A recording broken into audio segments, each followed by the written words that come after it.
there, it's Katie Nolan, host of Casuals, the sports podcast where we don't care how much you know about sports, we're just happy that you're here. Every week, I hang out with some of my good friends to discuss the biggest stories across sports and entertainment, but in a way that's fun and not boring. Want to know Sue Bird's favorite Diana Taurasi story? Or how heavy the Larry O'Brien trophy is? Or even what baseball team is right for you based on your moon sign? We got you.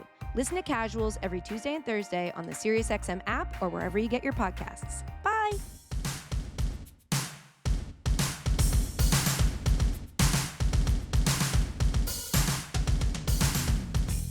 Hi, everybody. Welcome back to the Be There in 5 podcast. I'm Kate Kennedy, your host. You know what I was thinking about the other day? I used to excessively introduce myself and remind people what the hell this was back in the day because, and quite frankly, I still have trouble explaining what it is. I feel like I'm probably overdue. I'm Kate, a person who has a podcast, and I'm also a best-selling author, cringy millennial, proud fangirl of many things, mom. And yeah, my podcast, Be There in 5, is a place where really I spiral about pop culture, nostalgia, the millennial zeitgeist, internet trends. Sometimes it's a more serious feminist lens in terms of what, as millennial women, we were sold about womanhood, about empowerment, about identity, and unpacking kind of our misunderstood existence. Sometimes it's about a whole lot of nothing, you know? We have range here at the Be There in 5 podcast. And actually this week, I had to do I had to record a promo to put in other shows and to listen to this podcast. And I had to, in 30 seconds, say what it was about. Have I ever done anything in 30 seconds? We're on the 6th minute of this intro. It took me forever. And I eventually just used something that I was talking about how, even if I'm just talking about something seemingly trivial, like 2000's hot girl Bath and Body Works sense, the whole point of Be There in 5 is I'm trying to make sense of the pop culture that raised us and continues to shape us as millennial women. And after that, I just heard myself say, so come spiral with me wherever you get your podcasts. And I was like, that's really what this is. Katie and I were kind of talking about this last week, how much we love going down rabbit holes. And I started my career in market research. I love researching. I love data collection, but in a fun and cool and hot way and not, you know what I mean? Not in an Excel way. And my favorite thing in the world is what I used to call on this show, the rabbit holy spirit, where you become so fascinated by something so random, it overtakes. You spend hours consumed by and going down tangents about the most random topic that you then can't stop talking about. But it's this insular world you created in your head that is kind of hard to place sometimes conversationally with your friends. And that's why we start podcasts when our friends want to hear us stop talking about things like the rhetorical self-mythology of Taylor Swift. And if that doesn't make any sense, it shouldn't. It's kind of made up. It's based off of something I started in 2021 that I forgot about. And I've been kind of going back in my archives of abandoned episode concepts, analytics. I've started, scrapped, re-recorded so many different concepts and researched so much stuff that's just there that I kind of forget about. But these are the types of things I love to do for fun and did more of. I, as an introvert, I don't even need to socialize or leave the house. I will have the best Friday night I've ever had building out a PowerPoint presentation called Taylor Swift, Symbolic, Self-Portraiture, Archetypes, and Tragedy in Lyricism. And that is what we will be discussing today. I have my snorkels and I have my deep dives, but there's almost an in-between there of that with a slightly different tone of what I will call more of a spiral that I do want to do more of. It's cultural criticism meets stream of consciousness. And it's things that are kind of half-formed, but are more just interesting ways, I think, to look at something. And I don't know, depending on how you feel about this, this is the shit I live for that I think I've just felt a little, not embarrassed by over the years, but there comes a point in your career, in your body of work, where you feel like you are really doing something that matters to you, but you're just constantly sent memes of Carrie Mathison in a manic episode, because I can just take something that is nothing very seriously and get really, really into it, almost in a way that afterward I'm I come up for air and is it cool that I said all that? What, are we good? I love to provide historical context or to frame things in a way that makes us not only go easier on ourselves, but understand our own behavior and not write it off as crazy. And this is based off of a presentation I found when I was wiping my computer that I was giving my husband for Father's Day. I was like, oh yeah, we're going to resuscitate this. I'm such a good wife. So thoughtful, giving him my used computer. But no, he actually really appreciated it. And he's just one of those people that won't stop using something unless it physically breaks. Whereas I will leap into the arms of novelty the second anything shows signs of wear or tear. Doesn't even need to be both. I just like new stuff.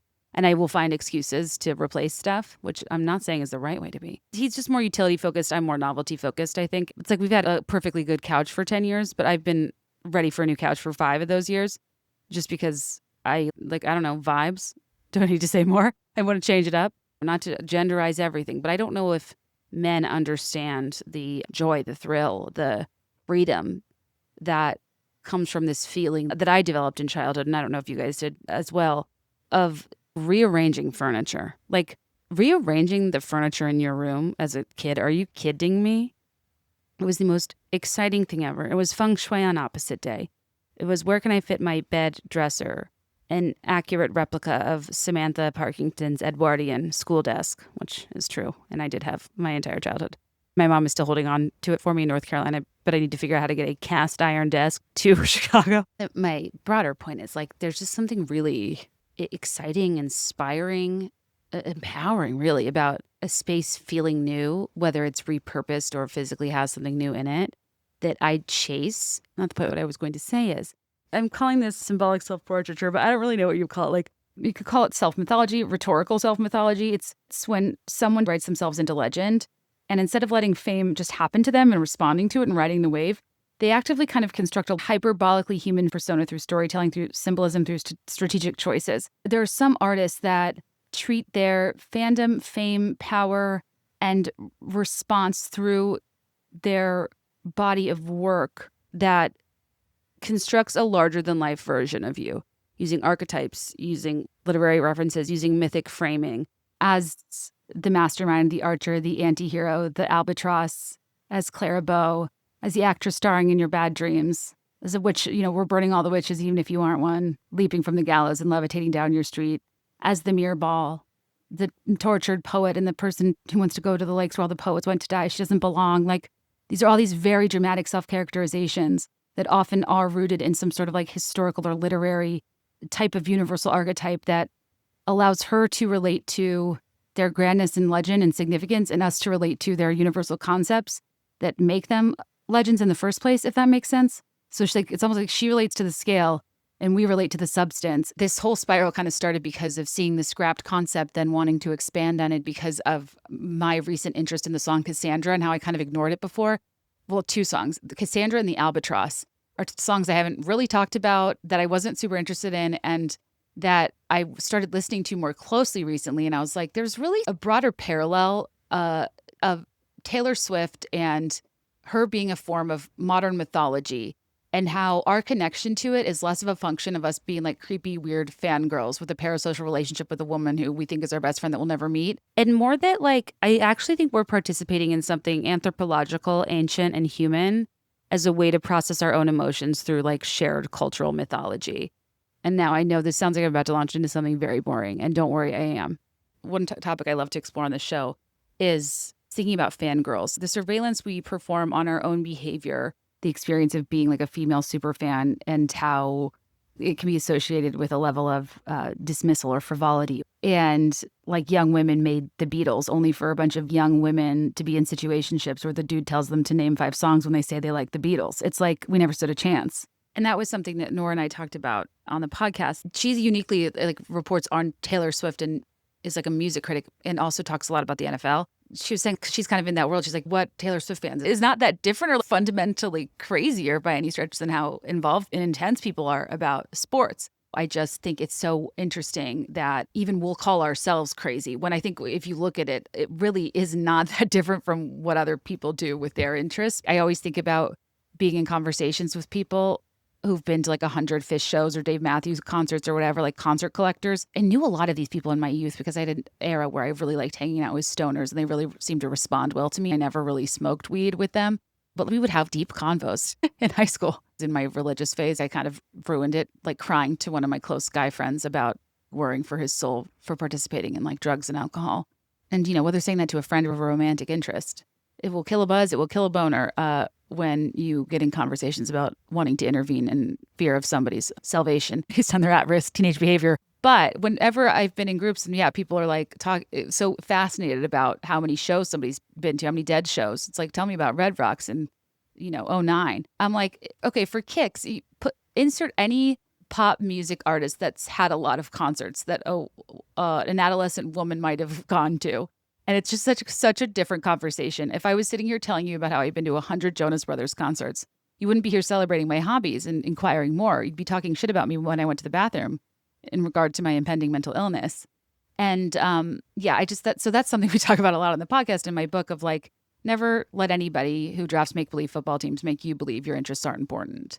Not that fantasy football is inferior, but that it's all the same. We're just participating in something we really like. And it's fun to participate in something with a granular level of detail and understanding. But when you do that with Taylor Swift lyrics and Easter eggs, and you become Be There in 5 Holes in a Fence, and you wildly speculate about albums and are almost so wrong all the time, it's impressive. Like 2019 Kate when we were waiting for TS7. But I've never really examined or attempted to provide a defense of the level of parasociality that Taylor Swift inspires. And I'm very interested in the kind of anthropological element of how fan culture has evolved and where we are now with the internet. But also, I think I'm always kind of working through a level of my own self-consciousness when I'm really invested in something, being like, why am I so interested in this woman's whereabouts? Like, why did I watch that Tight End University video from every angle? Like I was saying on Patreon, like it's like the Argentina kissing video with Travis. I watched 12,000 angles of it. Nothing different happened, but I needed it like from the front, from the back, from the side. I wanted it like over a shoulder. I wanted to see it aerial view. I wanted to see it as blurry as fucking possible on an iPhone 4 from somebody in the rafters. I was on like 12 group texts about it. So many DMs. Call me, beat me if you want to reach me. You got a new angle, send it my way. I did that of the Shake It Off performance. And I was kind of like, why? Like, am I okay? Like, even if we've normalized it, it is pretty extraordinary when you think about like the level of the content farm made from her life and the level of Easter egg hunting, the elaborate theories fans create connecting lyrics across like, well, how many albums are we at now? I, an adult woman, host a podcast live show like any other podcaster, but I also tack on a 3-hour Taylor Swift dance party and will often DIY an outfit like hers in ways that I'm also self-conscious that people think I'm being weird, like that Ashley person that impersonates her and like shows up at the Grammys, when I really just, love arts and crafts and like providing a safe space to scream sing. But just even the multiverse of like the level of engagement her backup dancers would get, like the threads analyzing each one of them, their choreography, the way we were live streaming eras every single night, the hype around the mashups, then it's like the next level of tracking her private jet and speculating about her whereabouts, and friendship bracelet trading became a phenomenon. And I can't remember when my doctor's appointment is, but like I know the lyrics to hundreds of songs and can identify deep cuts from the first note. And like, I think a lot of us do follow this closely, but it is a little embarrassing to admit to sometimes because I care about a lot of things and a lot of artists. And like, it's not, I mean, I guess I do plenty of weird stuff for other artists too. I mean, I did attempt to write a Goo Goo Dolls jukebox musical, but they do have a song called Broadway's Dark Tonight. And I personally think it's because what it's missing is a Goo Goo Dolls jukebox musical. Their immaculate catalog deserves to be brought to light on Broadway. If anybody is in that business, call me. I would like to help you write it. The Goo Goo Dolls, to me, people just forget how much they like their music and they don't realize how many of their songs they know. And they also don't realize how like deeply interesting and romantic a lot of the lyrics are when you like really sit and listen to it. And songs like Black Balloon and Name feel like baptisms every time. And I don't know why. So actually, this is helping me. I feel healthier, at least just even saying there are other things I care about. As I was talking about a couple weeks ago, my Easter egg hunting for Taylor Swift stuff used to be so unhinged that I had to retire to a degree. Like I was staying up. It was so like engaging and fun to treat lyrical analysis like forensics, but so unsatisfying when we're reminded time and time again that's not how art works. But she kind of created this style of gamifying her work that made a lot of us develop the habit a long time ago of kind of treating it in that oversimplistic paternity test style. It's a hard habit to break. And it's like sometimes when Taylor Nation is also making fun of us for like 5 holes in a fence and we'll like being on the joke, I'm charmed that we have an inside joke and can laugh about ourselves. But I'm also like, okay, yeah, it's a goddamn blaze in the dark. And you started it. Like, let's remember you started it. I think a reason for this over time is there's an interesting chicken or the egg of having cultivated an engagement level from us that I think at a point was unsustainable and became invasive in a way that I don't think anybody could have predicted. Because who isn't going to market and do whatever they can do to get themselves on the map to try and make it in this town? I don't think anyone trying to make it in this town expects to rule the world, but here she is now. And I think part of what got us to this place of fascination, of obsession, is about who she is and who the songs are about and the things that I think we normally are targeting.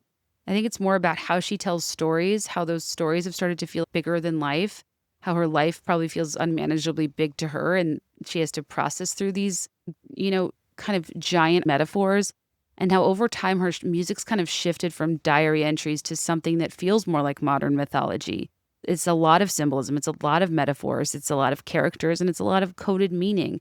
And it's a lot of like convoluted world building that provides endless entertainment. To me, when you look at it, isn't done in vain. And it's not just done for sport or gamification or marketing, even if it was at the beginning. I think Taylor's self-mythologizing over time, as her fame grew and media kind of distorted who she was, she started using symbols and literary references and distance from the diaristic style of writing as a response to being misunderstood, as a response to being reduced, as a response to feeling erased. And I think that Taylor Swift's art and how she self-mythologizes is a really fascinating form of self-defense. I don't mean myth as in like Mythbusters, as in a lie. I mean like storytellers, oracles, like the shit that Western civilization is built off of that you learn about in school. It's kind of interesting when you think about how much realistic it is given to that, at least in my secular American public education. And this is not original in terms of like there was a lot of cultural conversation about kind of the meta nature of her writing folklore and establishing that she was creating distance from the subjects of her music, while also acknowledging that like Taylor herself is a form of folklore.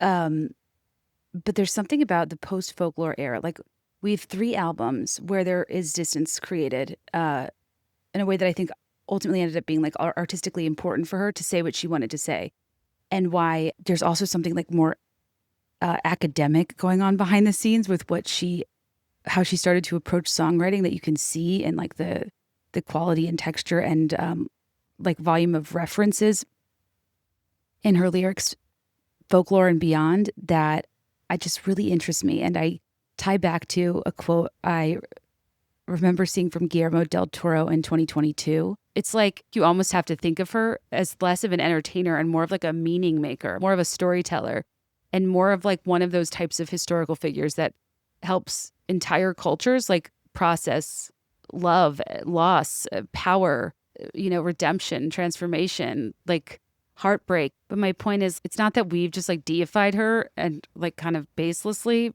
due to our own celebrity worship and obsession. It's that I think over time, due to her relationship with fame and due to her different creative approaches to her album and her kind of universe building, she's turned herself into a canvas for meaning where you can kind of treat her work like fable or scripture, where every era, every aesthetic, every villain, every resurrection, it's like everything feels like this larger than life legend unfolding in real time that we're like collaborators in. I know we joke a lot about, even I express my frustration constantly with people being like, her mind. And I'm like, oh my God. Okay, Mastermind is the perfect example of inserting something into her canon and self-mythologizing in her songwriting in a way that contributed to her lore and contributes to her perception of like divinity or deification. Like people will attribute nonsensical coincidences to her deliberate planning as if she's been road mapping things for years and years. And I think when you take a step back and kind of ask yourself, like, okay, well, what is it about Taylor Swift that makes millions of otherwise rational people turn into amateur Robert Langdons? If there's one thing I know about Taylor Swift, is I know she read the Da Vinci Code and Angels and Demons when she was in high school, when she was in her early days of stardom. I know the girlfriend loves a cryptex. But instead of ancient Roman artifacts, we're deep diving, emojis and Instagram captions, counting like buttons on a coat, looking up the address of the places she's going to dinner. In case you're not up to speed on what's going on in Clown Town, by the way, per the comment about what the address of a restaurant is, there's something with Jane that people are freaking out about right now. And like her wearing her platform heels being like the Jane, her going to dinner 13 Jane Street. The same day I was spiraling about Maddie Healy wearing a Peter Pan pin. I claimed to have retired, but I'm still paying attention. Robbers to the east, clowns to the Midwest. And speaking of robbers, Speaking of pretending not to be interested in public displays of eggs, we've got Matty Healy out here at Glastonbury. Of course he's wearing a Peter Pan pin. Of course he's at Glastonbury, living out his dream, but making sure he says that, like, I'm the greatest songwriter of our generation. Some might call me a poet or whatever the hell he said. I generally try to avoid Matty Healy discussions because I find they get very complicated. It's hard to focus specifically on like what it is without like kind of expanding the conversation and then frustrating fans of the 1975 because you're just like so new to something and whatever. I mean, it's kind of like me last week trying to explain my newfound interest in Le Creuset because like I really do not. I know a lot about a lot of things, but like cookware isn't one of them. I genuinely am very bad at cooking and try to avoid things that make me feel incompetent. And was talking about on the podcast, just, raw dogging my accent and saying La Creuset. And I'm sure you guys, your ears were bleeding. And the same way I feel when somebody says Au Bon Pain. And for that, I'm sorry. My posture as a knowledgeable person is hugely unreliable depending on the category. And I understand what it's like to be a person that like is deep in something and to hear somebody so publicly be like so wrong about something. So anyways, I don't feel well versed enough in the 1975 lore and everything to even go into that stuff. But like, what am I supposed to do? But I don't think Taylor Swift understands what it did to the space-time continuum when she mouthed, "This is about you. You know who you are. I love you," or whatever.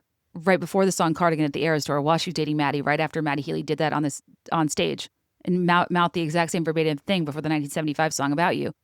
And it's like, excuse me, what? Cardigan?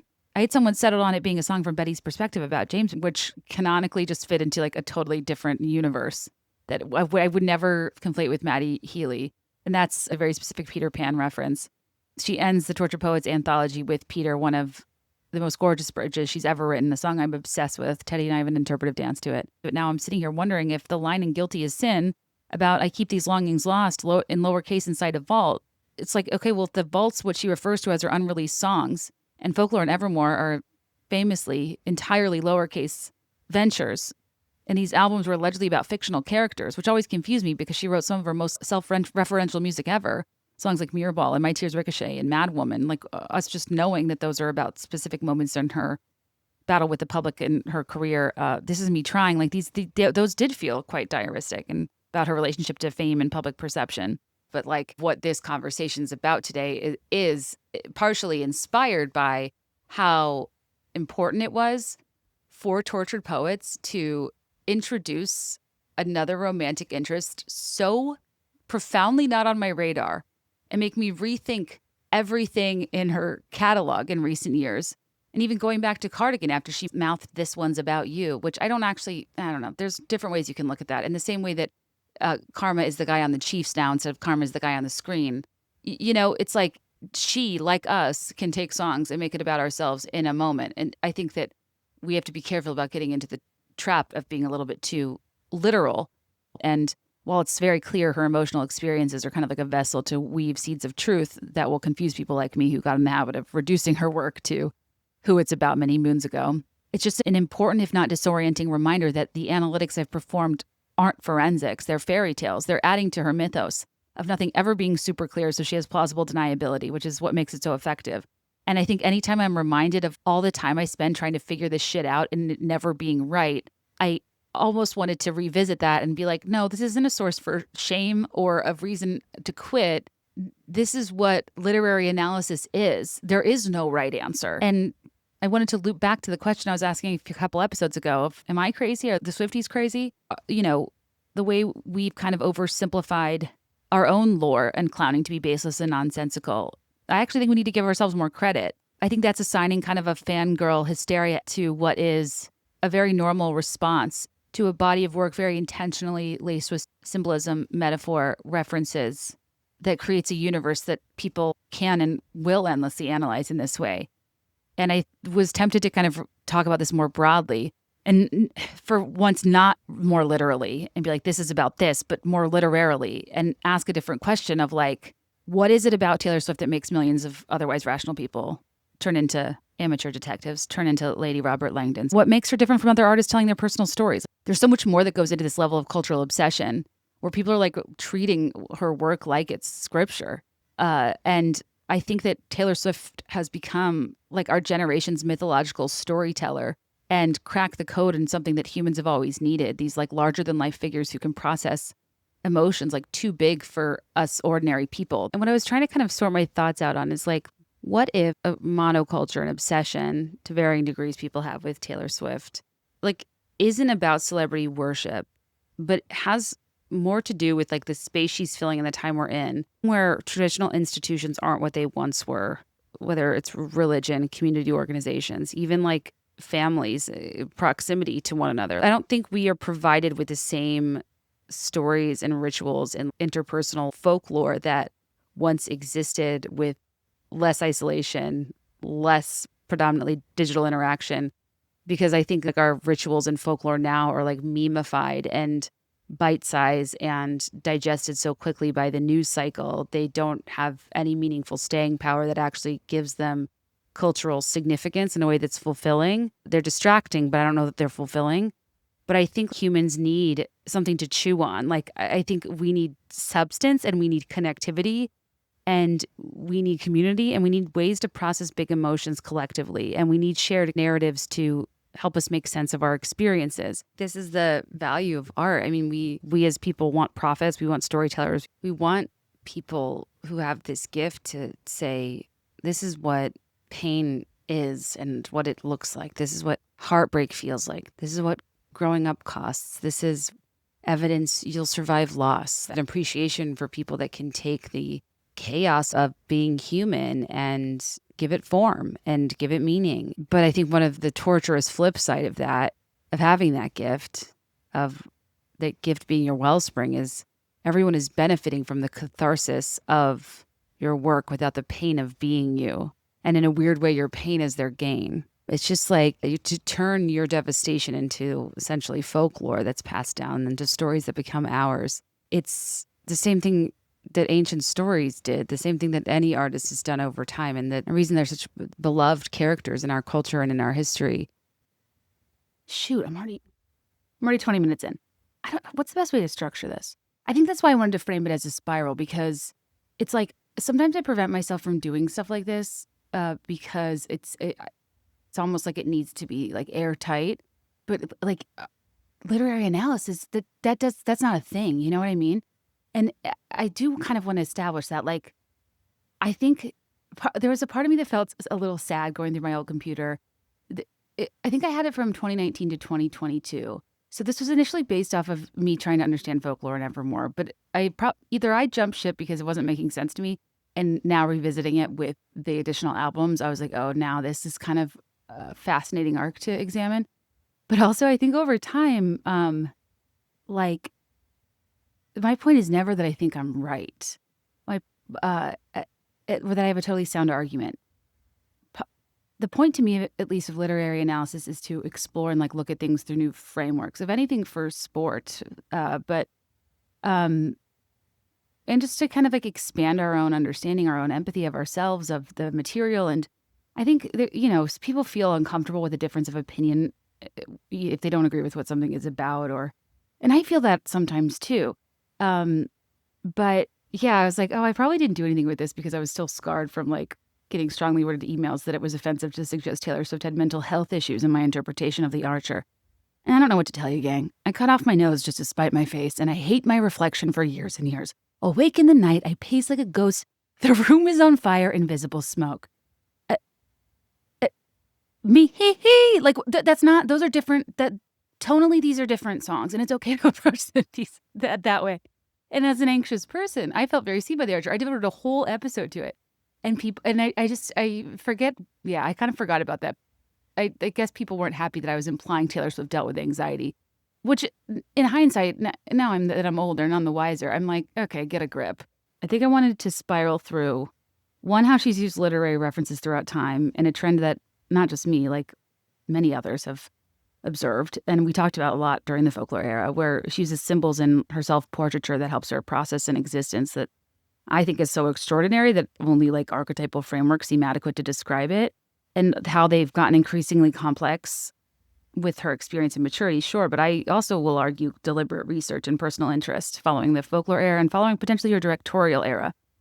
But the self-mythologizing isn't out of nowhere. It's not like out of a grand and disproportionate sense of self. It's out of reality because her fame is a function of how her fandom responds to her. And perhaps stan culture in modern day is a function of seeing these types of literary phenoms, but having so much access to not only them, their work in a consistent basis, but like the cycle of which they put out work, then we can all discuss it constantly as fans. And there's just so much activity surrounding them, and they're on these pedestals.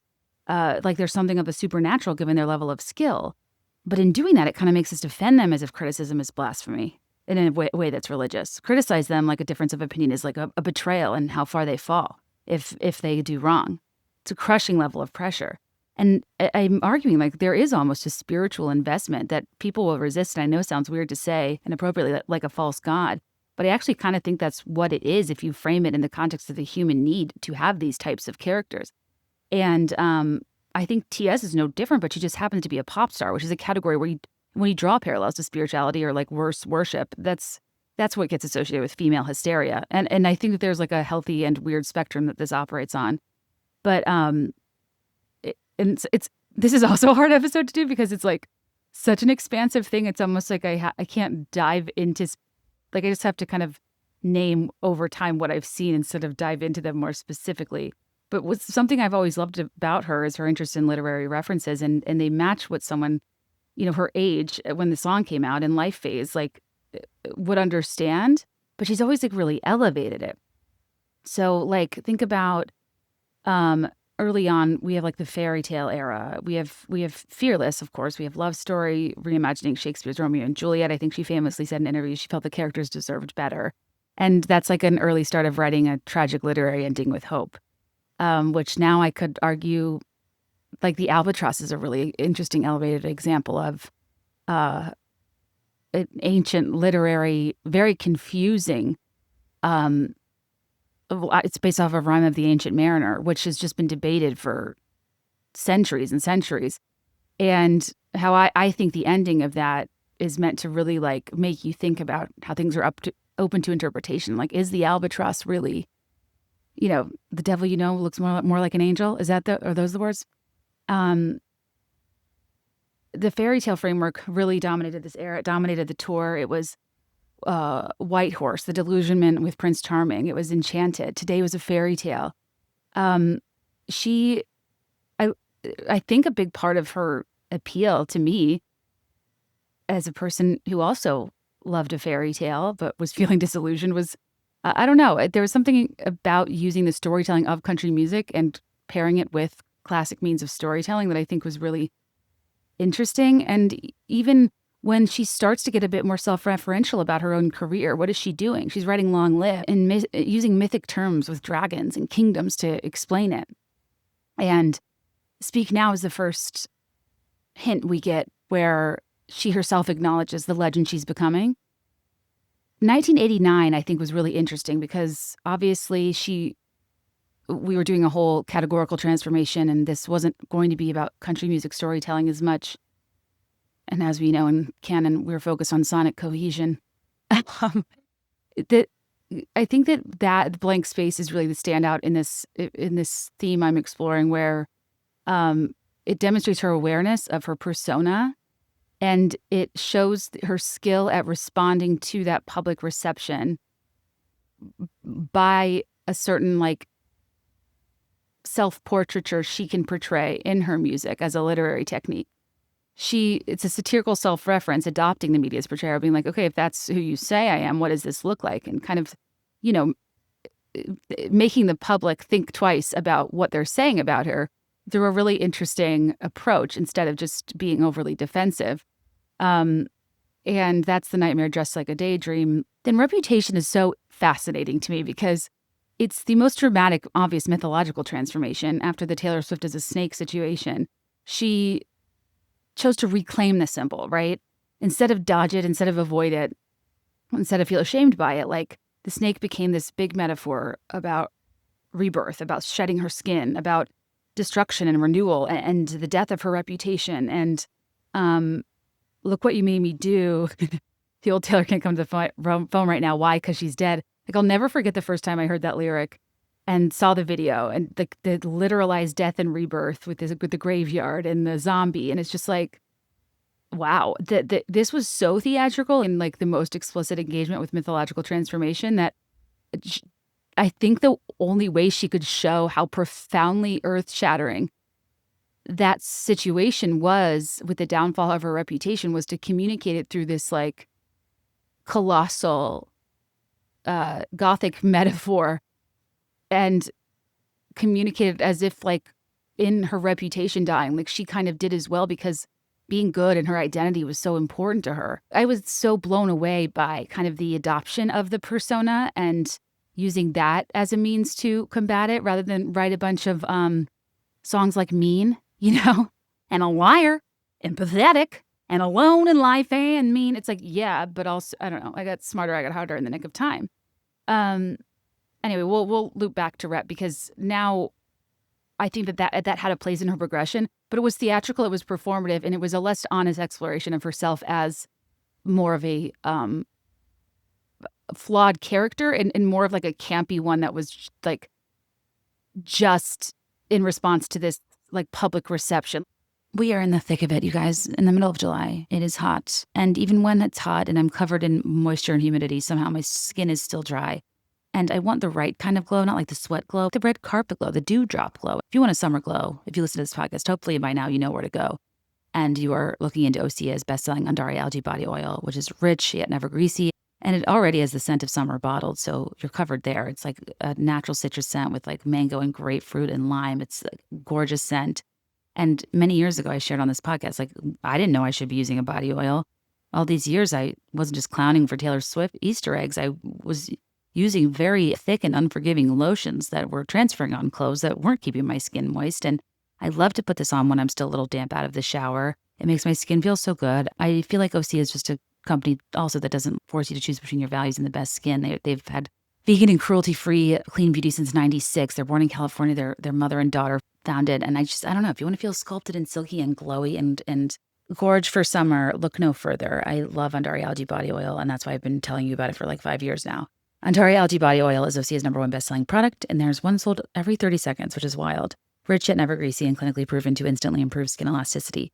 Visibly firms and makes skin feel more sculpted and toned, leaving it silky soft and unbelievably glowing. Get healthy, glowing skin for summer with clean vegan face and body care from Osea. Get 10% off your first order site-wide with code BeThereIn5 at OseaMalibu.com. You'll get free samples with every order and free shipping on orders over $60. Head to OSEAMalibu.com and use code BeThereIn5 for 10% off. Mark Fisher Ltd is casual luxe redefined, combining elevated essentials with the most coveted trends, crafted with quality materials, and from July 12th through August 3rd, shop the latest from Mark Fisher Ltd at the Nordstrom Anniversary Sale in-store and online. They just shipped me a pair of boots. I'll have to show you mine online. I personally am very hot and having fun prepping my hopes and dreams for the season ahead. And if you want like elevated staples, boots, booties, loafers, pumps, flats, if you want to know like what the it girl shoe is, don't worry about finding who the Clara Bow is of the shoes. The shoes you choose off markfisher.com are already pretty much guaranteed to be like on trend with classic elements, which means you don't have to just wear them this one season and then they'll be old news. I'm still wearing Mark Fisher's from 2019. Some of the styles that I love are like the Purina boot. It's a very tall, sophisticated silhouette, perfect for fall. Over $100 off during the event and available wide calf options, which I did choose for an inclusive fit, which I appreciate. And they also have the Mavi. It's like a sleek statement, shorter ankle boot that's like very polished and sculptural with a pointed toe, super chic. And they have this Polista loafer I'm interested in. It's like a patent leather that effortlessly seems like a very good transitional shoe that could be business, could be casual, could be business casual. To happy hour and beyond, and also very cute with like a tailored trouser or a midi skirt if that's something you're into. I really want to be a person that wears midi skirts. Anyway, you guys, head to Nordstrom.com to build your Mark Fisher footwear wish list now and shop premium styles at an exceptional value online and in-store starting July 12th. And of course, Lover, we really have like the pendulum swings back to a romantic destiny framework. And the Archer, like I said earlier, that is the most sophisticated self-examination I think we had seen to date, through the metaphor of her, astrological sign, Sagittarius. And the duality of art being the archer and the prey remains to me, it's something I think about all the time. And I think represents us in the fandom, where this parasocial relationship we have sometimes makes us feel entitled to go after her as much as we can sometimes feel hurt and disappointed by her and you'll see this all the time with even my own work. I like want to, I'm so invested, I'll have like a really hot take. And I'm like, I can't get Eras tour tickets and I'm worried she turned on dynamic pricing. And I just feel like we should have fixed this by now. And, fans have lost several work days just trying to get tickets. And, we feel like the prey. It's so easy to like oversimplify these things in the moment. But a high level metaphor of the archer, I think, applies to so many things where we have that duality where we have to acknowledge like two things can be true and we can be the victim and we can be the aggressor. I'm having to like race because I want to explain like these things happen a lot, but it's not like there's any specific ones that are more important than the other. It's almost like looking at the volume and level of sophistication of them. But then obviously we have folklore and Evermore, our pandemic era processing in 2020. And I mean, she cited reading a lot of stuff during that era, whether it was Rebecca. The mirror ball motif is probably one of my standouts in terms of a metaphor, because she explained in the Long Pond sessions that mirror balls are broken in a million times, and that's what makes them so shiny. And we have people like that in society too, which is almost identical, not identical, but it's a version of a quote she later says in the voice note of Who's Afraid of Little Old Me Will Visit. But the lakes, you know how much I love the lakes. Take me to the lakes. It became a catchphrase of mine for when I want to give up. But that's her really positioning herself, again, as a legend within the romantic poet tradition. And the Wordsworth wordplay, I'll never get over. Tell me, what are my words worth? I have goosebumps. She described wanting to escape like the 19th century poets. She knows she's not the first person that's felt this way. She's examining her own career and suffering through the lens of other people who have had to process the same level of fame and notoriety while also producing the art, because they as people are prolific and need it for identity, but their identity is so compromised by the position their art has found them in. And like Mad Woman was one of our first examples of real feminist reclamation. Those albums drew from Jane Eyre, from classical mythology, from folklore traditions. Willow, we're passing orbs with our best witchy gal pals in the woods, and we're cloaked. And it fit into like a broader theme of the time, but it also was clear, I guess even from the initial Cardigan video, where I think her jumping into that piano is Pandora's box and her going back into previous fantasies potentially, which might help explain why Cardigan's maybe not what it's about what we thought it was about. Like, is her jumping into that piano Pandora's box, and a lot of the themes in folklore and Evermore, the fantasies she keeps locked in lowercase inside a vault. And yeah, I think it's just like literary escapism. It's I hate it here, so I will go to secret gardens in my mind, but she was going to the lakes. Because the only people she could identify with in that moment, perhaps, were the tortured poets, before tortured poets was a thing. Which brings me to our next two eras, which are Midnights and Tortured Poets. The most sophisticated, overt, mythological self-positioning. I think that Antihero is the most clear example of this. A flawed protagonist. In a response to self-criticism and media narratives, it's not reputation. It's not, look what you made me do. It's not like this kind of defensive irony adaptation of a persona to throw in your face, to be like, okay, you think I'm evil? Watch me. It's like a thoughtful processing of like, I've realized I have flaws. I know I'm insecure, and I know I'm also larger than life, but I need to explain this to you through an archetype you guys might understand, like an anti-hero. And we love an anti-hero. Fleabag's like the most important television of our time. She's the ultimate anti-hero. And Taylor Swift does love Fleabag, though none of those two are related. And Mastermind uses like not chess mythology, but like a chess metaphor to describe her strategic approach to love and her career. And, she was in someone else's chess game in Dear John, but where are we now? Like she's masterminding. What if I told you none of it was accidental? I'm a mastermind and now you're mine. And she describes herself as cryptic and Machiavellian, the phrase that launched 1,000 Google searches, and acknowledges that she is calculated. She spent so long trying to fight that, like, why is everyone calling me calculated? This is frustrating, to being like, yeah, like, what do you think? Of course. I mean, it's common sense that there would be a level of calculation in your public persona. I also think something important to consider with mastermind and how we're way too literal with song lyrics is consider how it's the canonical inverse of invisible string. It's like everything's on purpose. I lined it up. Dominoes cascaded in a line. Told you I'm a mastermind. Versus, isn't it so pretty to think all along there was this invisible string tying you to me? Amazing power move to swap that out for the one after the breakup. Also, did you guys know the one is also allegedly tied to Maddie Healy? But we're not paternity testing. I can't help myself. I'm only human.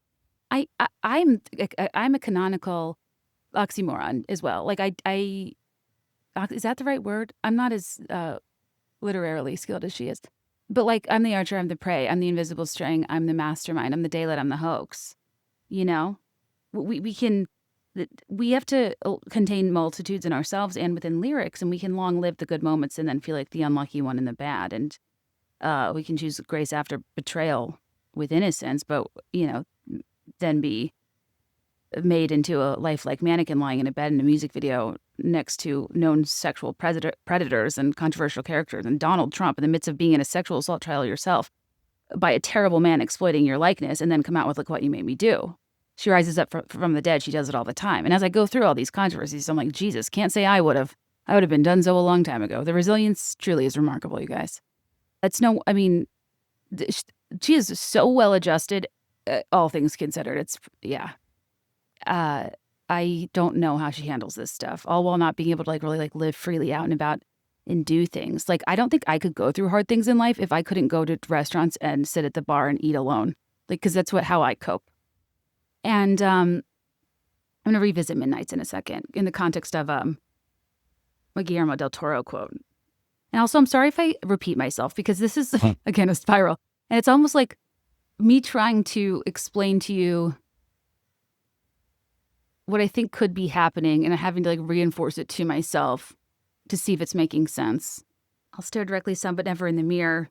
I mean, we're talking about Icarus, the man who girl bossed too close to the sun, ended up falling to his death. She's talking about knowing she's the problem and not solving that problem.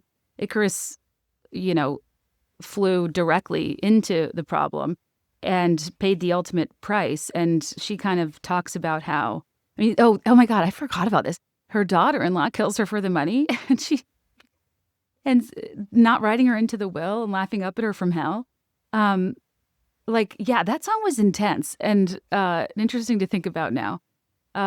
We also have the introduction of Labyrinth and how, as a way to talk about kind of the maze of your own mind. It's kind of like the feeling lost in that labyrinth and the cycle of going through relationships and the cycle of feeling like you've lost your mind. And then when you fall back in love again, you haven't necessarily found your way back to yourself.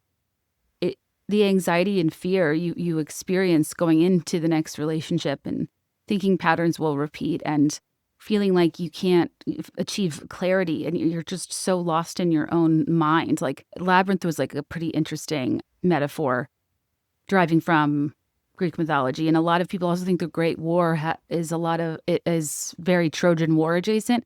Obviously, the Great War is what I think World War I was called before there was a 2, and then we could assign it a 1. But now that we know of her referring to herself as Cassandra, the thought of the Great War and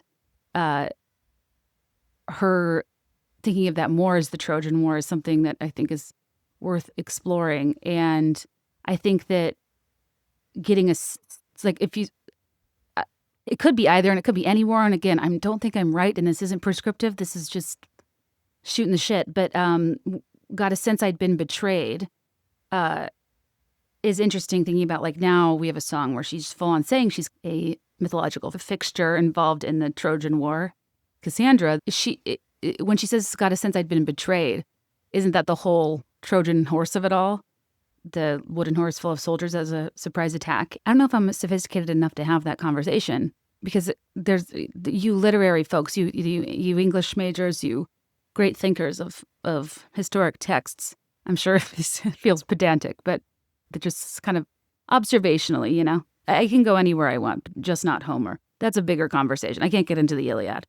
It's hard to even tie these things to historic works that already have so much controversy and layered analysis with them. It's like then I'm getting myself into an inception of controversial analyses, and then I start to get confused. But yeah, then of course, like we have Tortured Poets, which is just like, even in the voice note of Who's Afraid of Little Old Me, she says that a lot of the songs on that album are about what we do to our artists and how we put them through hell. And that's when we're exploring the prophecy. Cassandra, she's the albatross. She's a witch in a haunted house with the cobwebs that all the kids are scared of. She's also herself doing it with a broken heart.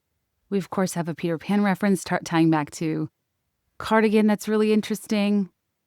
She regularly refers to herself rising as a phoenix from the ashes or some form of it. And yeah, I mean, I forgot about Midas and folklore. There's just, a lot of archetypal language, and we're talking about quests and transformations, and we're not doing simple fairy tale references anymore to Romeo and Juliet, to white horses. We're like subtly hinting at Daedalus's journey through the labyrinth of his mind and exploring herself as the Trojan princess Cassandra, who was cursed to not be believed. I think that what's interesting about these types of archetypes from like universally understood and cited works is it makes the story personal, but also something that mortals can understand, even though her life is so deeply unrelatable. It probably matters less in terms of if it makes sense to us, and these, major mythic colossal types of characters at a point where the only place that she could go to feel understood. But this is where there's like two sides of it. So it's like, okay, she puts herself into these really either mythological or spiritual or like godlike contexts, right? But it's not out of nowhere. It's because we treat her like a god. And when we're like, what is going to the Eras Tour feel like a spiritual experience? I've heard people joke about how it felt like going to mass or whatever. It's like, well, we're feeding into this, right? I forgot. There's also Jesus comparisons. I mean, Guilty as Sin, literally one of the best songs she's ever written. It's perfect. It's perfection. What if I roll the stone away? They're going to crucify me anyway. She's nailed to the cross like Jesus and Vicky Gunvalson. But okay, are you following me here? So to go back into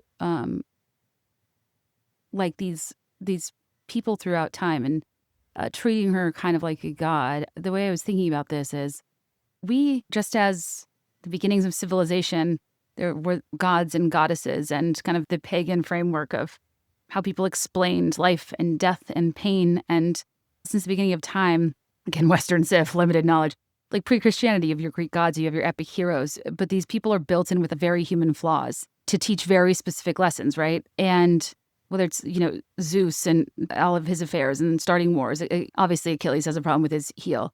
Apollo, what a dick for cursing Cassandra for not sleeping with him. Early Christianity is where we get into like saints and martyrs, and they're also teaching society lessons. They're also helping people make sense of their pain and the human existence and turning human suffering into divine legend. And then it's like you have the Renaissance period where you have the Michelangelos of the world, who kind of are these mythic figures of creative genius, seemingly borders on like the supernatural. There's a lot of examples of creative men throughout time that have actually kind of done this and built their own lore in that way. When I kind of ask myself, is it weird to have such a spiritual commitment to this person's pop music? You think about since the beginning of time, we moved from romantic poets and playwrights in the 18th and 19th centuries to political revolutionaries to, like 19th century authors becoming kind of rock stars before they were rock stars, once the printing press made their work more widely accessible. And then 20th century rolls around, we're still deifying artists, but like now they look more like movie stars and musicians and rock stars and fashion icons. And I think that a level of parasocial fascination today has a lot to do with like influencers. That is kind of interesting to pathologize. It's like, okay, you start with these distant gods that aren't mortal, that you fear, or you have saints that you pray to, or you have like kings and queens you idolize. You have authors you read, you have movie stars you watch, you have celebrities and influencers you follow online, whatever. Like the technology changed, but also how the distance shortened between us and these icons and like what that means, like starting with people that are literally like made up and so distant. to divine, to being represented in mediums from afar, that you might not even hear about them till you died. That, but then like with TV and like you're seeing them on screen, you're closer. Modern celebrity and influencer that it's just like you have direct access to in some ways, and or they're just a lot. They have a lot more likelihood of coming into contact with something their fans have directly said. I guess my broader point is the delivery system's different. Our relationships to these people are different. The when and how they become famous is different. But like, it's a lot of doing the same thing we've always been doing, which is looking for someone to help us understand what it means to be alive. And religion, I think, fills this for a lot of people. But in terms of like mass culture, and I think that late 20th and 21st century icons are up against something really interesting and unprecedented that I won't even probably live to see and understand what it looks like, where you're watching like your own legendary status unfold in real time, and you can like contribute to and steer that narrative in a way that most of the greats were only made famous posthumously, and they are functions of who lives, who dies, who tells your story, right? Like, we don't have their work in their own words, sure, but like they didn't have a say in how they were positioned, how they'd go down in history. And my broader point is like Taylor Swift is an interesting architect of her own persona, of her own myth, of her own legacy, that I don't mean to like overstate her importance, forgive me, Peter, if I'm jumping the gun here. But I really do think that what we watched happen with the Eras Tour and why this feels different, I think one of the most important pieces of evidence is that we're getting into colossal territory, as if we already weren't, is represented by the Eras Tour when she's suddenly just not the fearless leader of a cohort of millennial women who love mainstream pop music. All of a sudden, it's a multi-generational event. It's bridging women with decades of age distance. It's very interesting for a 7-year-old and somebody in their 70s to be able to go to the same event, and as a woman, as a girl, be able to extract a unique value out of it, specific to their life stage, specific to their experiences in a different way, but like the art of one person that somehow is able to relate to both of those people. I just don't think Taylor Swift is of her time anymore. And I think in showing in her lifetime the ability to transcend time and have her message cut through regardless of the context it finds you in, especially as a woman, I just think we've watched her in recent years become one of the greats whose legacy will last far beyond where popular music usually can, because the premise of popularity is that it's tied to what's current. So yeah, it's like no wonder the Eras Tour felt like such a religious experience. It did feel like a form of worship, but not celebrity worship, but like the human ritual of gathering to hear stories that help us make sense of our pain and of our joy, of our humanity. What I was kind of trying to set up is like, I think that if you can allow yourself to expand beyond like yourself as a fangirl and her as just a pop star and whatever, and see pop music like for what it is in the modern era, in terms of it being our version of romantic poetry, of ballad, of theater, of whatever, insert perceived more highbrow thing now, that is all they had way back when. And just throughout time, like, yeah, everything that we now perceive as a classic, because that title comes with distance, probably was consumed in real time in a way that was a part of popular or mainstream culture that maybe wasn't regarded in the same way. And I'm always trying to make a case for why I think that her level of prominence is maybe not even what people think it could reach, but maybe in a post-Eras Tour world, like finally have like grasped. This episode is brought to you by Amika, who will be sponsoring Track 5 next week and sending the Beths home with free product. Love them so much. Wind in our hair was rare. And even if wind's in our hair, Amika's got us covered because, well, I've been using Normcore shampoo and conditioner lately, which is like a very nutrient-rich shampoo and conditioner that results in like clean, nourished, soft hair. It's my staple. It adds enough moisture without weighing it down. It like cleanses without being like so squeaky. It's bone dry. It's soft and it's silky. And I'll kind of alternate using the Normcore shampoo and conditioner usually with a mask like a Soul Food mask or The Cure. I just feel like after postpartum and my hair falling out and having such a weird relationship, and then you guys heard Mousegate when I was pregnant and spiraling about the status of my roots. Now I feel like a whole new woman. And when I don't feel like a new woman, I use Perk Up Dry Shampoo to perk myself up and get myself out of the house. The full size is the #1 prestige dry shampoo in the US. and it's talc-free. It uses rice starch to absorb oil, which I just feel better about. And like, it's actually insane. Go to my Amika highlights on my Instagram at Kate Kennedy to see examples of how I've shown this when my hair's like been in a bun all day and I'm at the beach and somehow I can bring it back to life and make it look normal with oomph and volume. It's clean. It's an outstanding product that has thousands of 5-star reviews. You don't want to take my word for it. And it's just great for those who wash their hair like 3-4 times a week. But yeah, Frisbee knot is also running my life right now because it is so freaking humid here. It's crazy how well it works. And I've just been using the Frisbee knot spray that I put on my hair prior to blow drying. And the way it keeps and holds form, but also prevents frizz is wild. And for fun, I put one in my steam shower to see how it would fare, and it barely flinched. And the steam, anyways, like 1,000,000% humidity. I remain amazed. And Amika means friend, and that includes being a friend of the planet, our community, to the Beths. They have 11 collections to ensure there are options for all hair types, textures, and styles, because what works for me might not work for you, but go to their website and you can answer questions and they'll tell you your hair type and what products will work for you. And to pick up my Amika favorites, go to loveamika.com/BeThereIn5. And for the rest of July, Amika is giving Be There in 5 listeners a one-time use code for 20% off your first order. Yes, that is 20% off from now through July 31st. Just go to my page at loveamika.com/BeThereIn5 and use code BeThereIn5 at checkout. That's loveamika.com/BeThereIn5, code BeThereIn5 for 20% off your first order. Thanks to Amika for supporting the show. I remember seeing from Guillermo del Toro in 2022. He talked about meeting her, and hang on, let me just read the quote. I just think this is really interesting context. It made me think that her study of fairy tale and myth structure became more intentional, and there was an educational element behind the scenes that like really ultimately impacted her songwriting, as well as I think the growth that comes from the creative freedom that is allowed from creating distance from the subject of your material, because you are going to be guarded and self-conscious and different in how you approach your work. If you feel so aware that people are going to try to figure out who it's about, or who it's about is going to figure out it's about them, you know what I mean? You almost have to process and excavate the contours of those emotions that you keep private and you want to kind of blind by using semi-fictional scenarios. But point being, I think that obviously there's going to be seeds of truth and confessional nature that's woven throughout these things. And it's interesting to look back on those albums now because, again, I think sometimes what gets lost in all of this is this being art, and just, we kind of will bucket it like, autobiographical, or that's all fiction. What are you talking about? Why are you reading so much into that? But it's like, it's all blends together.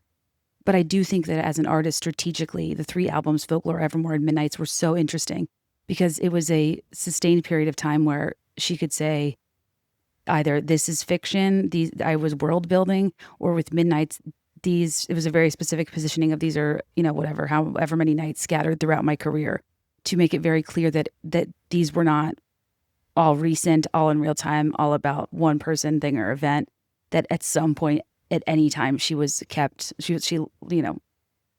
lie awake at night and think of this thing. And the reason I kind of think that Midnights and Tortured Poets represent kind of an increase in her referencing her almost inhabiting archetypes more than like referencing stories, is that it was so amplified in Tortured Poets with the Albatross, the Bolter, with Cassandra, the manuscript, Who's Afraid of Little Old Me, the Prophecy, and beyond. Like, I almost think that she herself had to do an investigation of ancient frameworks to process her own modern fame and trauma, because who the hell can Taylor Swift relate to at this point? And I think Folklore and Evermore introduced this like mythological thinking that was a really fun creative exercise. And even though Midnights was like a seemingly less layered pop album, I think Midnights kind of deepened it with Greek references.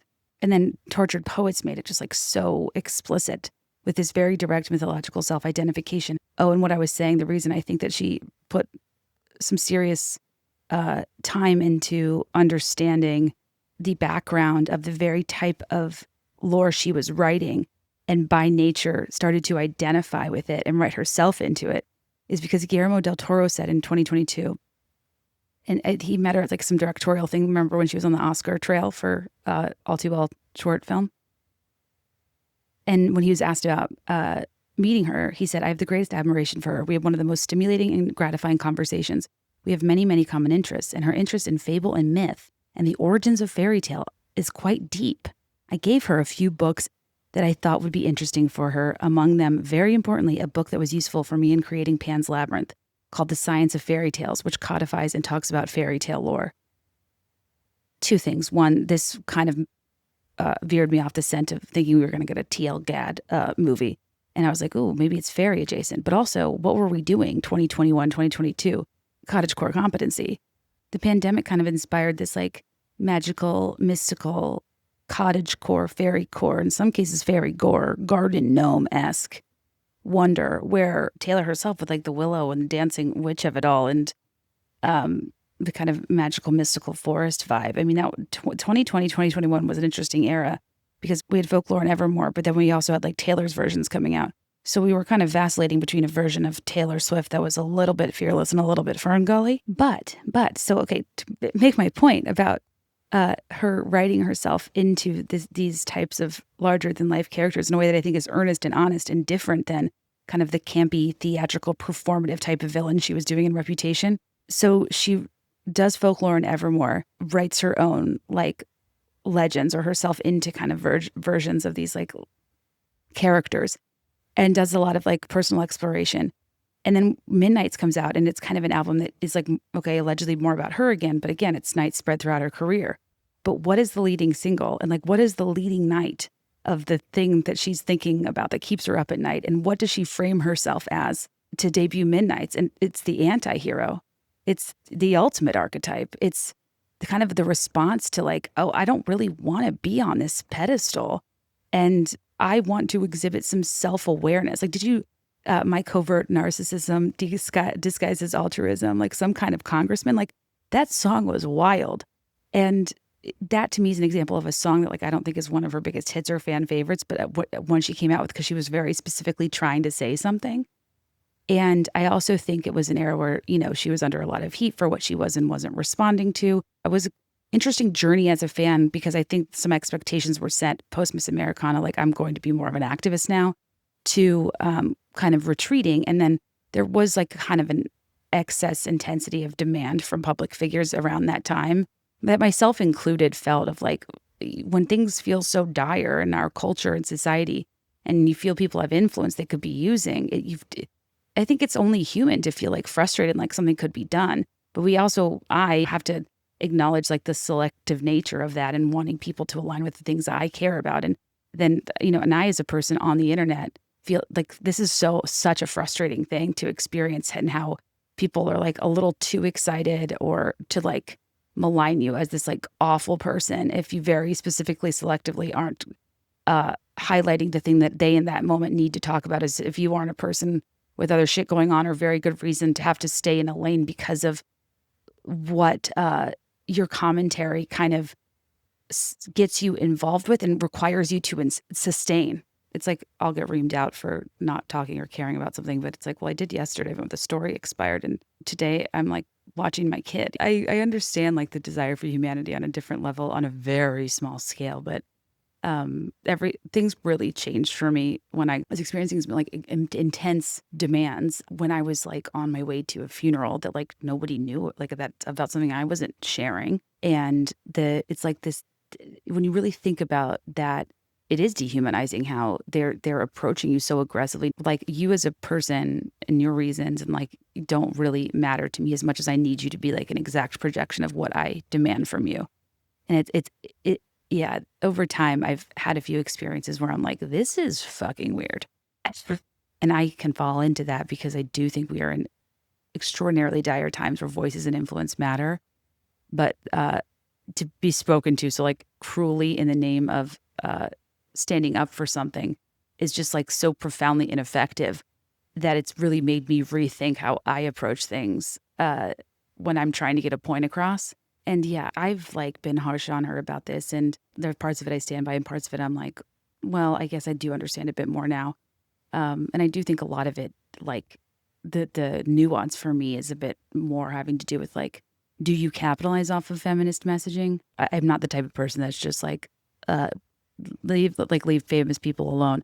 I think that each individual person like needs to look at the cross section of who they represent, what they capitalize off of, and use their influence accordingly. But what was I saying? Oh, yeah. So this is where I'm very interested in Midnight's and these archetypes. I think that when she was doing Midnight's Mayhem with me and she talked about not feeling like a person, it was like, it was kind of what I was talking about earlier. Like, what was the quote? Oh, she said, I don't think I've delved this far into my insecurities in this detail before. I struggle a lot with the idea that my life has become unmanageably sized. Not to sound too dark, but I just struggle with the idea of not feeling like a person. So to explain to us how human she is, she had to frame it in the context of a clear archetype that like we, the people, could understand as the antihero. You know what I mean? And I feel like that quote is quite devastating when you think about it. And she really has become so mythologized. Like she has to actively fight to be seen as human. And the success of her storytelling has kind of trapped her in a narrative where her humanity gets lost. And then even when she tries to explain it more clearly with like mastermind, it starts as like this confident declaration of control. It's written in a way that is godlike, that serves her canon, that has made people treat her like this mastermind, and that be the core takeaway. But if you listen to the bridge, it completely reframes everything. The mastermind is a lonely inner child who's wanted to be accepted, who's been seeking loving connection. No one wanted to play with her as a little kid. She's been scheming like a criminal ever since. It's not about like this mastermind who's in confident control of everything. It's about like a fear of abandonment. It's about a wanting to belong. And that's such a humanizing element to the whole mastermind angle that I think gets totally lost. And even the way she frames it, like, this is the first time I felt the need to confess. But to loop back to what I was talking about earlier, like, I almost, in my head, I have this, like, I almost think that if we're going to make a parallel here of like, okay, people treat this as scripture. There is a spiritual element.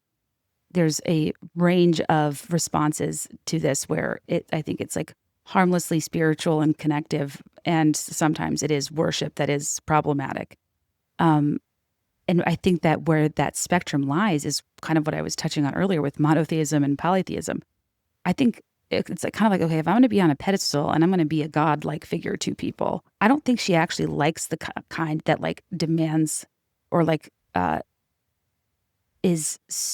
views her as being a perfect figure. Because like I was saying earlier, like Greek gods were intentionally flawed. The gods were relatable. They were still aspirational. They couldn't prevent like the role that they were in, but you could learn from their wisdom. You could also learn from their mistakes. And they didn't have like this crushing pressure as if they were real of maintaining perfection on this pedestal. And the reality of that, how far the come down is if you actually do disappoint somebody who does follow you with that kind of blind faith and defend you as if you don't have flaws and can never be in the wrong. And I think that the bigger messaging of this era was kind of like, she wants to be allowed to be flawed. Your humanity continues to be compromised because of almost like a bullying and aggression in the name of your defense that is actually quite dehumanizing and infantilizing when you think about it. And like, what do you do when your extraordinary success hinges on seeming ordinary and relatable? Like, the thing that makes you legendary is your accessibility, and your humanity is also like what makes people like us hold you to like impossibly high standards. But it kind of weirdly contributed to this Swiftie 2.0 fandom of like, mother, yes, queen, can do no wrong, her mind. That like, I think the message kind of got lost. And I think the kind of fan worship she doesn't actually want, that fans might think she wants, is the more monotheistic tradition where divine figures are presented as perfect and beyond criticism. That's a relationship marked by so much pressure that demands unwavering faith, that doesn't allow for nuanced engagement. And, you know, to want her to be perfect and beyond reproach is just like a suffocating a standard to hold a person to. And it's like, it would be nice as a tremendously famous person to be allowed to have flaws, to make mistakes, and to see it as part of her complexity, like we would with a Greek god, but like we wouldn't with like a saint or a monotheistic religious figure or whatever. But what often happens is you deny the flaws exist, you attack anyone who points them out, and your own fans become fuel. And this broader problem but yeah, it's like that weird thing of, if you actually do act human, the more superhuman people expect you to be, the higher standards you're held to, and the farther you fall. I do think one of the most interesting things about Taylor Swift is the protective nature of her fans, which I think is one of the most charitably endearing things. and most troublingly invasive things when it crosses into a certain point where one of the most charming things about fandoms is how personally responsible for an artist's well-being and how protective they can be of their artist. And I think that Taylor Swift's vulnerability has created these like pseudo protective relationships where her generosity with us, to be fair, makes us feel a level of frustrated and protective over people's, because it does feel like artists kind of punish you when you act out. Like this, we can't have nice things. And not just her, it's like the more somebody experiences an onslaught of negativity, the more they're going to hold back. I mean, that's what Reputation was. We haven't had Instagram comments since. But this is where I start to circle back to bigger themes of the great thinkers and oracles and poets and famous people of a time that are looked at as these guides for people. In that Taylor Swift, I think, is the person we should be taking like the most seriously. Because when we start to treat celebrities like that, and a culture of where only positive criticism is allowed, where like the fact that at one point Pitchfork had to anonymize a journalist who was reviewing a Taylor Swift album in fear of like being doxxed or harassed, like that is insane. That's so that is crazy. Professional expertise being dismissed if it's not sufficiently worshiping somebody is crazy. When we can't talk about her critically, it's almost disrespectful to her work. Like it's not worthy of critical review because everything has to be so universally positive. To say that she's better served by mindless worship than by thoughtful analysis that takes her seriously as an artist. It's infantilizing. That's not protecting her. That's destroying critical discourse. That's sometimes I'm like, is this drawing of a parallel about how fans treat their favorite artists as God? Like such a weird stretch. But I do think when we consider that the media has had to pander to fandoms treating well-intended criticism of art, not them as people, but art as blasphemy. And sometimes it seems like the same people who want public figures to like stay out of politics will kind of be arguing to separate the art from the artist, but also then fail to separate the art from the artist when they can't disentangle that commenting on a person's work is not commenting on them as a person. You know, like having a difference of opinions on a lyric is not calling them a liar.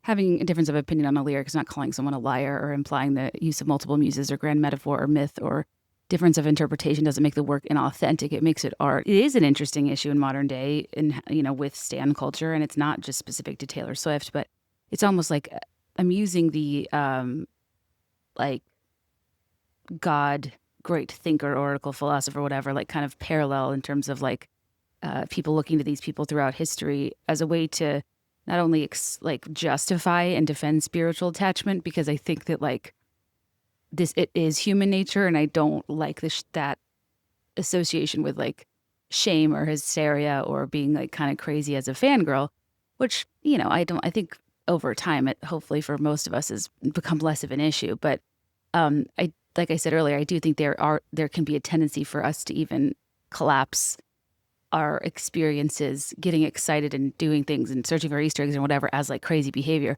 And while by and large that is playful, I also, just want to carve out that it's not actually, because like I think that a lot of that behavior like does make sense in context, but you can't justify the pleasant side of that depth of a connection without acknowledging that when it gets to an extreme, or in the things that feed into that extreme, I actually do find quite troubling and think are worth pushing back on.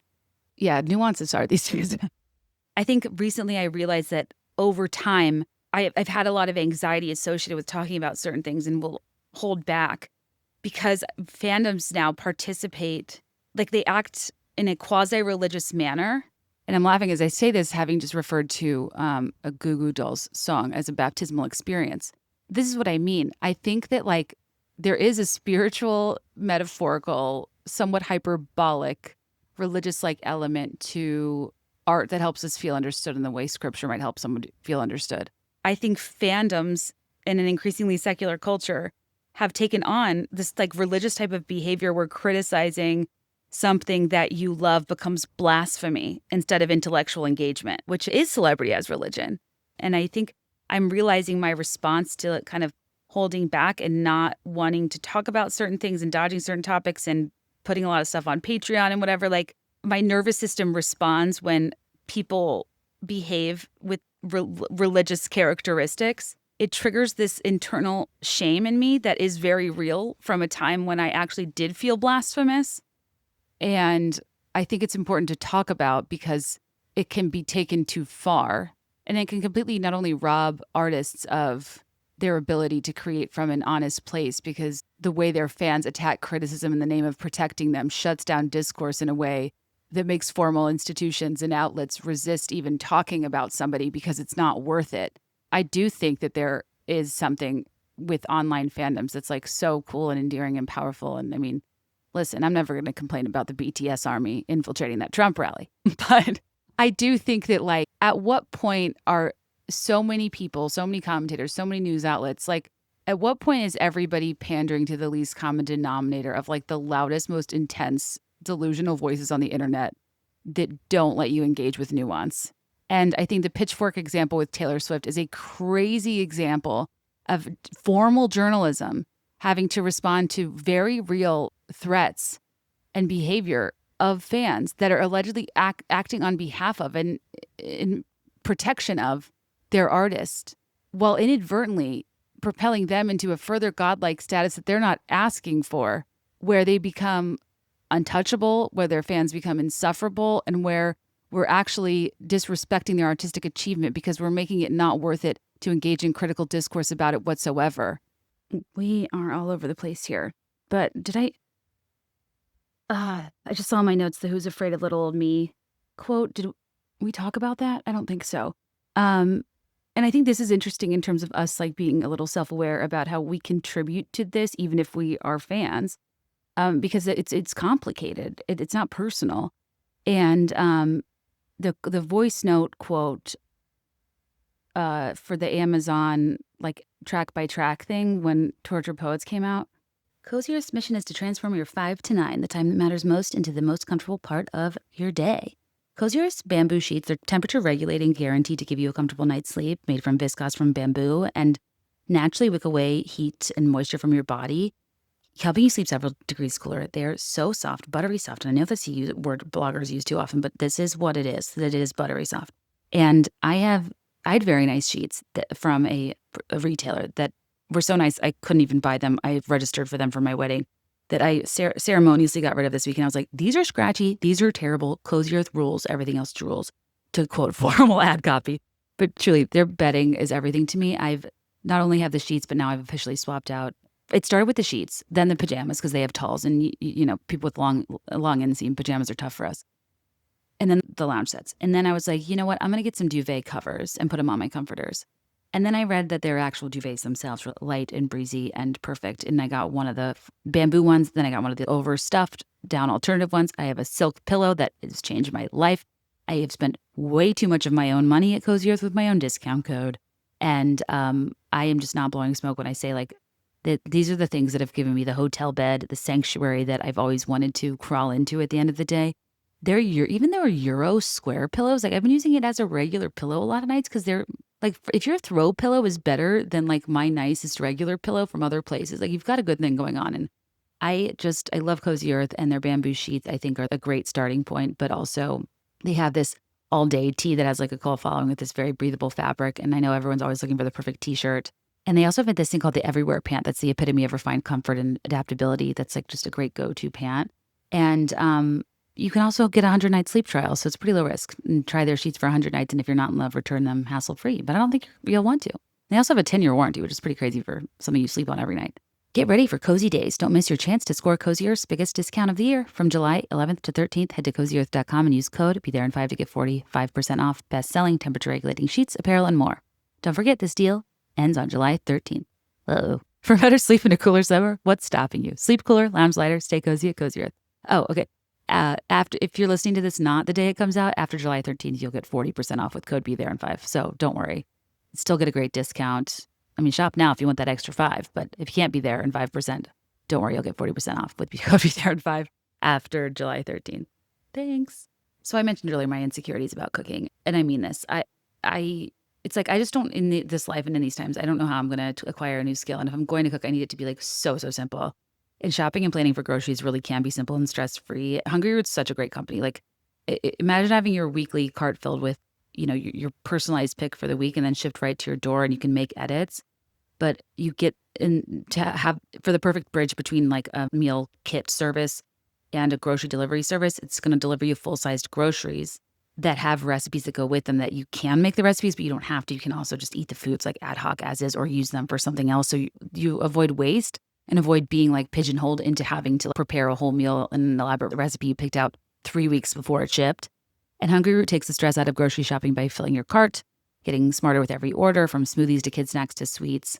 This is really great for households that have to stick to a particular diet, whether it's gluten-free, dairy-free, or whether you just have preferences like high protein focused on gut health or something. And they have a smart cart technology that recommends groceries and supplements tailored to your needs, like kind of a personal shopper, and helps you save by reducing on food waste and avoiding impulse grocery buys, which is one of my favorite pastimes. They have really strong food quality standards and screen for over 200 additives and high fructose corn syrup, preservatives, all that stuff. If that's important to you, I'm about to go eat a kale chicken Caesar salad from Hungry Root. We had a smash burger the other night. It's like you can get actually good food that's not like sad healthy, but it just has good ingredients and still tastes really good, especially because it's a bonus if I can get my 2-year-old to eat it too. But take advantage of this exclusive offer. For a limited time, get 40% off your first box, plus get a free item in every box for life. Go to hungryroot.com/BeThereIn5 and use code BeThereIn5. That's hungryroot.com/BeThereIn5, code BeThereIn5 to get 40% off your first box and a free item of your choice for life. hungryroot.com/BeThereIn5, code BeThereIn5. She talked about how that song's about what we do to our artists. And I think that's the sentiment she was kind of expressing in that voice note about Who's Afraid of Little Old Me. In explaining how she wrote that song, she said she wrote it alone sitting at the piano, and explained, I felt bitter about just all the things that we do to our artists as a society and as a culture. There's a lot about this particular concept on the Tortured Poets department, hence my spiral. We watch what they create, then we judge it. We love to watch artists in pain, often to the point where I think sometimes as a society we provoke that pain and we just watch what happens. And it's not just haters going to hate. It's like, I do think we are in an era of this parasociality where there is a fine line that I want to explore that has turned her into a larger than life mythic figure that not only do people put on that pedestal because they like revere them and are such fans of them, but also don't always realize how that can be dehumanizing too. And when you elevate somebody to goddess status, but also need them to be broken enough to keep producing the emotional content they create and you find catharsis in, I do think that's kind of an interesting thing to think about in terms of provoking the pain and watching what happens. And she's kind of saying, like, we're not passive observers of this mythos of Taylor Swift and these universes she creates. We're active collaborators in the conditions that hurt her, that she writes about, and then we consume the art that comes from the hurt. I mean, throughout history, humans have elevated like certain storytellers to mythic status. Homer gave us the Odyssey. I think a lot of the archetypes she uses are very Shakespearean, and the characters have permeated culture and sustained to this day where there's such universal human themes. The context, the country, the culture, and the era in terms of technology, in terms of industrialization, whatever it is, none of that matters as much as the human condition. And this is part of what I think is the power of her songwriting. And what I mean when I say she kind of goes out of her way, I think, in her songs that are self-referential and about fame, to make herself into these very clear metaphors. And I think that when you think of Taylor Swift as not just an entertainer, but more of a character throughout history, almost like a teacher type character. She's interested in so many of these people, whether it's Emily Dickinson, or she talks so much about Joni Mitchell. And I think that's a big contender for All of My Heroes Die All Alone. She's very self-aware of her fitting into this legendary, transcend history, household name type of character, with even naming a song after the person who is known for the term being coined, It Girl, Clara Bow. You know, you look like Clara Bow in this light, remarkable all your life. Did you know you'd be picked like a rose? Like, she's recognizing this pattern of how society elevates certain women to mythic status and then destroys them. And then when you think about her understanding as early as the Archer from Lover, it's like she understands that the very thing that makes somebody culturally so important and significant and meaningful to people, like, weirdly also isolates them. There's something so like profoundly sad when you really let yourself sit with that. Or yeah, Nothing New kind of falls in this category too, of like, I see the pattern, I know how this story ends. The ability to articulate universal experiences, the great songwriters and storytellers of our time leaves them isolated because the pedestal they're put on, the microscope they're under, compresses them into a pressure-filled situation of a non-real human existence that makes real relationships, I think, quite hard. I think that, like, the Archer is so interesting because that's the first time she's at least allowed to us grappling with, like, can she be legendary? Can she be the thing she worked so hard to be? I know she's so proud to be one of the greatest artists of our time, but not share the fate of the Janis Joplins, the poets, the storytellers who came before and paid the personal price for it. Is it the inevitable cost of becoming a kind of figure people turn to for meaning? If you are the oracle, do you have to live alone in the cave? I think that is also a reason for the parasocial excitement and giddiness that I maybe was resistant to at first because I wasn't dying to support the NFL or give it more attention. But what can you do? It's like the parasocial side of me that wants great things for her is really exciting. If it's a person that's like not intimidated by, not resentful of, that's genuinely celebrates this crazy life she has. Like, is this finally the person that embraces and appreciates her as the woman she is, as the myth she is, and as the legend she's becoming? And can you find genuine support in a partnership when you're in a situation nobody relates to and under pressure so few people are under? And this is why I want to get to the Albatross, because I think the way it kind of examines the experience of the person she's dating is pretty interesting. Modern celebrity culture has created something that, like, when I was down my rabbit hole of mythics and poets and shit, I'm speaking in such generalizations. I think the shift from polytheism to monotheism is really interesting. I think that ancient cultures had very clear categories for public figures. There were gods, there were poets, there were oracles, there were scholars, there were philosophers. People had very specific functions who were looked to as guides. And I do think there's something about modern celebrity culture that has collapsed that into one person and insisted so much from people. And this is where even people like me have to take a step back in terms of me kind of always trying to figure out what I need from artists and public figures and what my expectations are. In today's society, you can't really just be an entertainer. You have to be your persona. You have to be a real person. We have a currency of authenticity. Your success is kind of contingent upon your aspirational quality. It's, your own pain and very real experiences are like parasocial spiritual guidance. All the while you're revered for being this incredible storyteller, and how you respond to all of this nonsense as if we're these supportive bystanders who got you here because of our support, when really we are the agents of chaos by and large for most of her real life challenges that are the things that I'm sure cause more of the pain and turmoil. That, like, what keeps her warm, I don't think is her Grammys as much as it is like being able to maintain personal relationships and find joy and connection day to day, despite having to kind of be like locked away in hiding or in disguise. It is kind of sick and sad how much we love a breakup album, how much these songs actually mean to us, but it's at the expense of her happiness. And I can imagine how confusing and weird and conflicting that feels. And even I made a joke on the podcast a few weeks ago. I was like, well, the last time she experienced this level of peace is when we got the song Me. And, it's okay to listen. If you can't joke about me, you're taking yourself too seriously.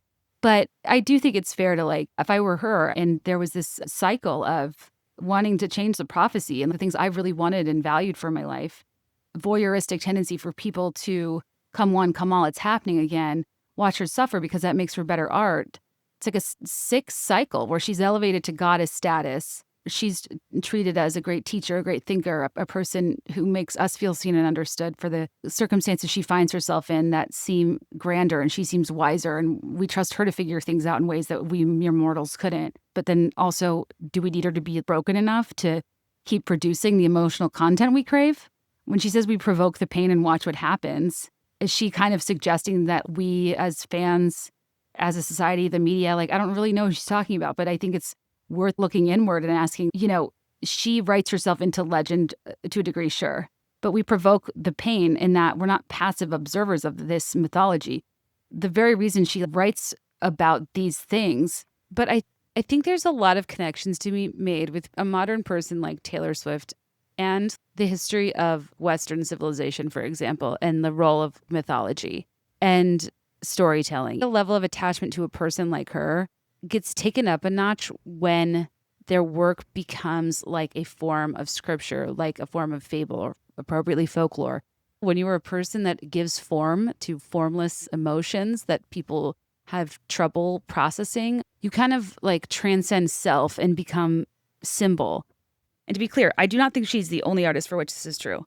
this is just an area in which I have expertise. I think there are a lot of artists who do this well, have larger than life fandoms, who create personas and self-mythologize. I think that from like David Bowie and Ziggy Stardust to Beyoncé and Sasha Fierce to Prince to like, people just like that have these that are in the business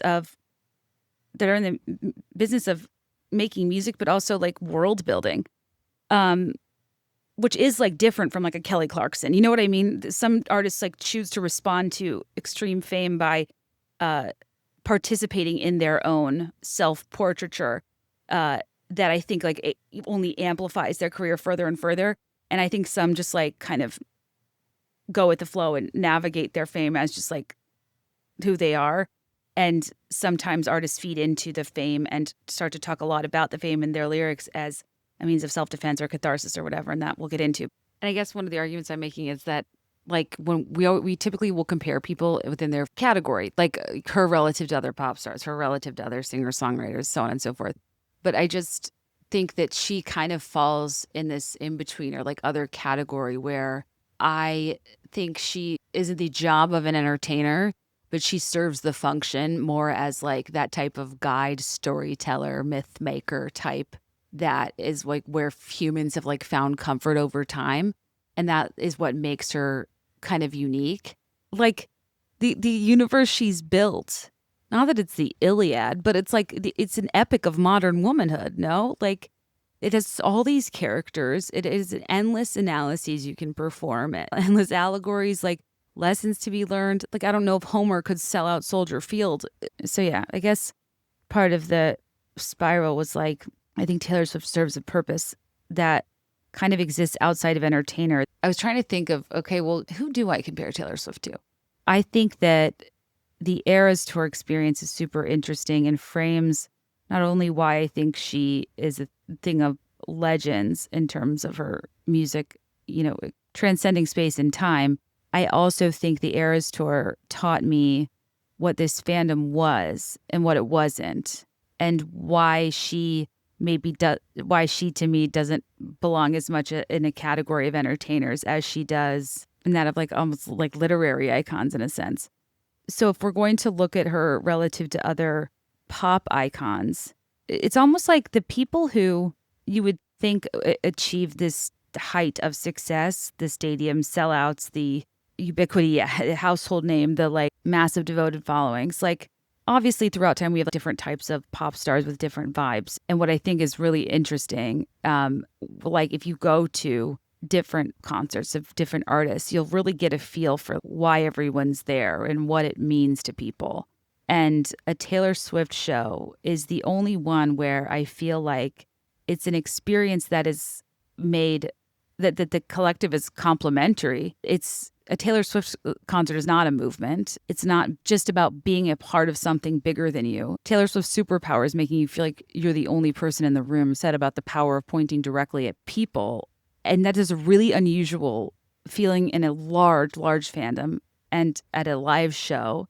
And the shared experience of an Eras tour is kind of an interesting thing where it's a group of people all doing their own self-reflection on and survival of their own stories and in a shared emotional arc that they in some way identify as similar to Taylor Swift's. Does that make sense? Like there's a lot of individual healing and processing and joy and reclamation going on at an Eras tour in a way that I haven't felt at other shows, because other shows bring other strengths. When you go to a Lady Gaga concert, like going to the Chromatica Ball, you're just like, damn, like what she means to this group of people that have been rejected in so many spaces, and her creating community and us against the world vibe and a broader political, social advocacy air of belonging and importance on a large cultural scale and for a large community of people. You can really see at a macro level what she's done and what she means to people. But that's what's fun about these artists that achieve legend status, like Beyoncé, for example. A concert that I went to alone. It's going to depend on the person, what themes resonate with you. And for someone, it'll be an emotional experience. For others, it'll be more of a performance art experience. And for me, what I extract from going to several of her shows is like her superpower is kind of communicating the importance of stepping into your own power. And it's like with every album and every era, not only does she already have this kind of self-mythology that she's created of Queen Bee, and even like outside of Sasha Fierce alter ego, I think the Queen Bee element and the strength and confidence and just performance, like perfection at a performance level of like her overall artistry is what makes her stand out for one, just like incredible creative vision, incredible dancer, incredible singer, like the entire package of what it means to be a tried and true entertainer, like one of the greats. I think that like in a post Lemonade, post visual album, Beyoncé world, especially, it's like, how can a person in every phase and era and album who was already royalty seemingly be leveling up and ascending their own throne? You know what I mean? It's like, Lemonade is just a masterpiece, work of art, cultural reset. That's an example of something that should be studied in a literary sense, where it was a historical moment for the way it defied all norms for an album release at the time, it being entirely visual, wildly experimental, so literary. That was a modern epic. That was poetry. That had such layered historical, literary, poetic references, but was so unique to her story of betrayal, but not one that was of resignation. Like, she transformed that betrayal into like stepping further into her power. Like I said, like ascending her own throne. It's like that Lemonade it's a travesty. It didn't win album of the year. It should have won album of the decade. The creativity top to bottom was beyond. I have goosebumps talking about it. That kind of world building, that kind of artistry is just like, yeah, it's beyond. I just think she shows us what like flawlessness looks like, right? Except for the car. I was very worried about her, and I'm glad she has a horse now. Hanging from the ceiling. But also there's an element there of like she takes Black womanhood, she takes Southern culture with Renaissance, what she was celebrating about queer culture. She's this ability to like use personal narrative and to be like vulnerable in the most like distant way possible, where like she really told a story there with Lemonade. But also like we weren't all up in her business. It's like we almost respected that boundary of like she told us what she told us, you leave one of her concerts being like, maybe I could be great. Like it's actually genuinely empowering. And so much of what she's doing like isn't for me, the way she's interspersing like Southern culture and Black womanhood and examining her own heritage. She's just doing so many interesting things that are going to mean different things to different people.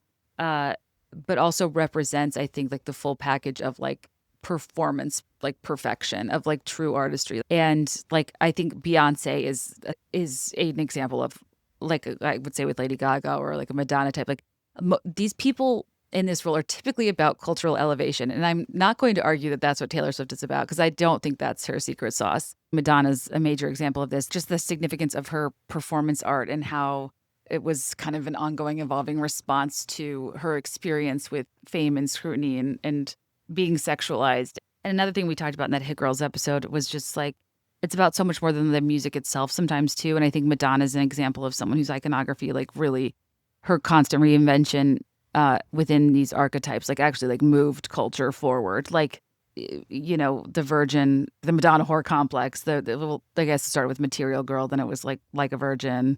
And then it was the like a prayer, spiritual crosses vibes, right? And then it was like dance music, never forget the British aristocrat era. She shaped conversations about sexuality, about LGBTQ plus rights. She tested boundaries people hadn't with religious imagery and her personal life as public art. I'm not a Madonna expert, but I did grow up watching so many VH1 documentaries about her. Madonna's mythology was confrontational. Like she used her career and her art to like challenge norms. It actually genuinely pushed society forward. It pushed a young Katie Kennedy forward when I had to not have my finger on the forward button, but the back button, the return button, watching countless documentaries and behind the musics and stories about her on MTV and VH1 when it would get to the Justify My Love and erotica and sex book era, because I had never seen anything like it. And that's where I was learning absolutely everything I ever wanted to know but couldn't see through the fuzzy lines on Skinamax about sex. And I was just so fascinated by learning about Madonna controversies when I was a kid that I just didn't understand. And I don't know a ton about her because she's a smidge before my time in terms of like me living through her artistry. I just like learned about it after the fact. But it's almost like Taylor Swift. I think it's harder to give her the edit of, obviously she's got the commercial success to justify icon status. But as it relates to somebody who's truly like distinct and disruptive to culture, you can't really say that about her in terms of culture at large. Like, she's not confrontational. Most of her public interactions with conflict have very much not been deliberate. That was such a strong experience for her, being a part of the controversy, that the art becomes made from feeling like misunderstood. But what I'm trying to frame is why not only I think everybody has their like unique set of skills that launch them into this like stratosphere of legend, but that I think Taylor Swift's is unique in that it's, I think, better suited, not just in the context of performer, entertainer, singer, and more like bridged between the category of like the way the history looks at like literary icons for their value to society. Because Taylor Swift is entertaining, but I also think that what she does for like self-acceptance in a weird way is what like other artists do for like collective empowerment. And like when you leave one of their shows, and Taylor Swift's version of Legendary, it's a function of like personal reckoning. It's a lot of people who maybe never gave themselves the credit of having complex interior worlds worthy of poetry.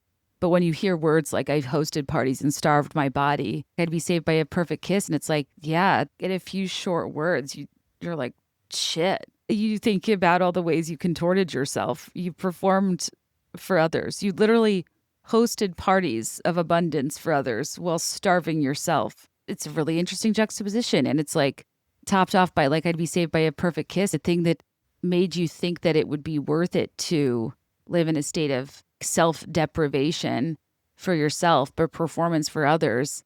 Like, why are you doing that? To meet these conventional and social norms, to be accepted, to be loved, to hopefully be saved by a perfect kiss, meaning the illusion that romantic love is the thing that's going to save us from the self-deprivation, save us from the performance. We're going to find acceptance.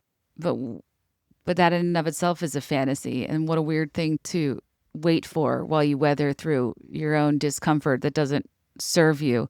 But if, we sacrifice enough, deprive ourselves enough, perform well enough, and erase ourselves enough, maybe we'll be rewarded by the perfect kiss. This episode is also brought to you by Ritual. And I thought this was really interesting. And I always have felt like Ritual is a responsible company that's trying to like do right by a very smoke and mirrorsy industry. And when it comes to like stuff like prenatal vitamins, you don't want to mess around. I feel like as a woman, you often feel like an afterthought in healthcare. And pregnant women, particularly those from diverse racial and ethnic backgrounds, are routinely excluded from clinical studies, which is so messed up. And many prenatal multivitamins aren't even clinically tested yet and are intended to support one of the most like critical phases of human development. And Ritual is closing the gap by aiming to set a new standard in the supplement industry with groundbreaking 24-week clinical trial for their essential prenatal multivitamin. And they're pushing for more inclusive and comprehensive studies that prioritize women, especially during pregnancy. And they're doing a lot of really interesting stuff behind the scenes. It's the only leading prenatal backed by a human clinical trial. Their essential prenatal was shown to deliver key nutrients, including folate, biotin, and vitamin D. Moms taking Ritual at a lower overall cortisol level during pregnancy than those taking a leading prenatal. Ritual selects bioavailable key nutrients designed for optimal absorption with methylated folate, which was clinically proven to be well absorbed and demonstrated as a more efficient utilization of folate versus a leading prenatal with folic acid. And what I did, I talked to my doctor about this, talk to your provider about this. I know folate, folic acid, like there's a whole conversation, but this is what I chose for myself. This is what was right for me. This is what I wanted to share in case you're interested. But of course, always talk to your provider.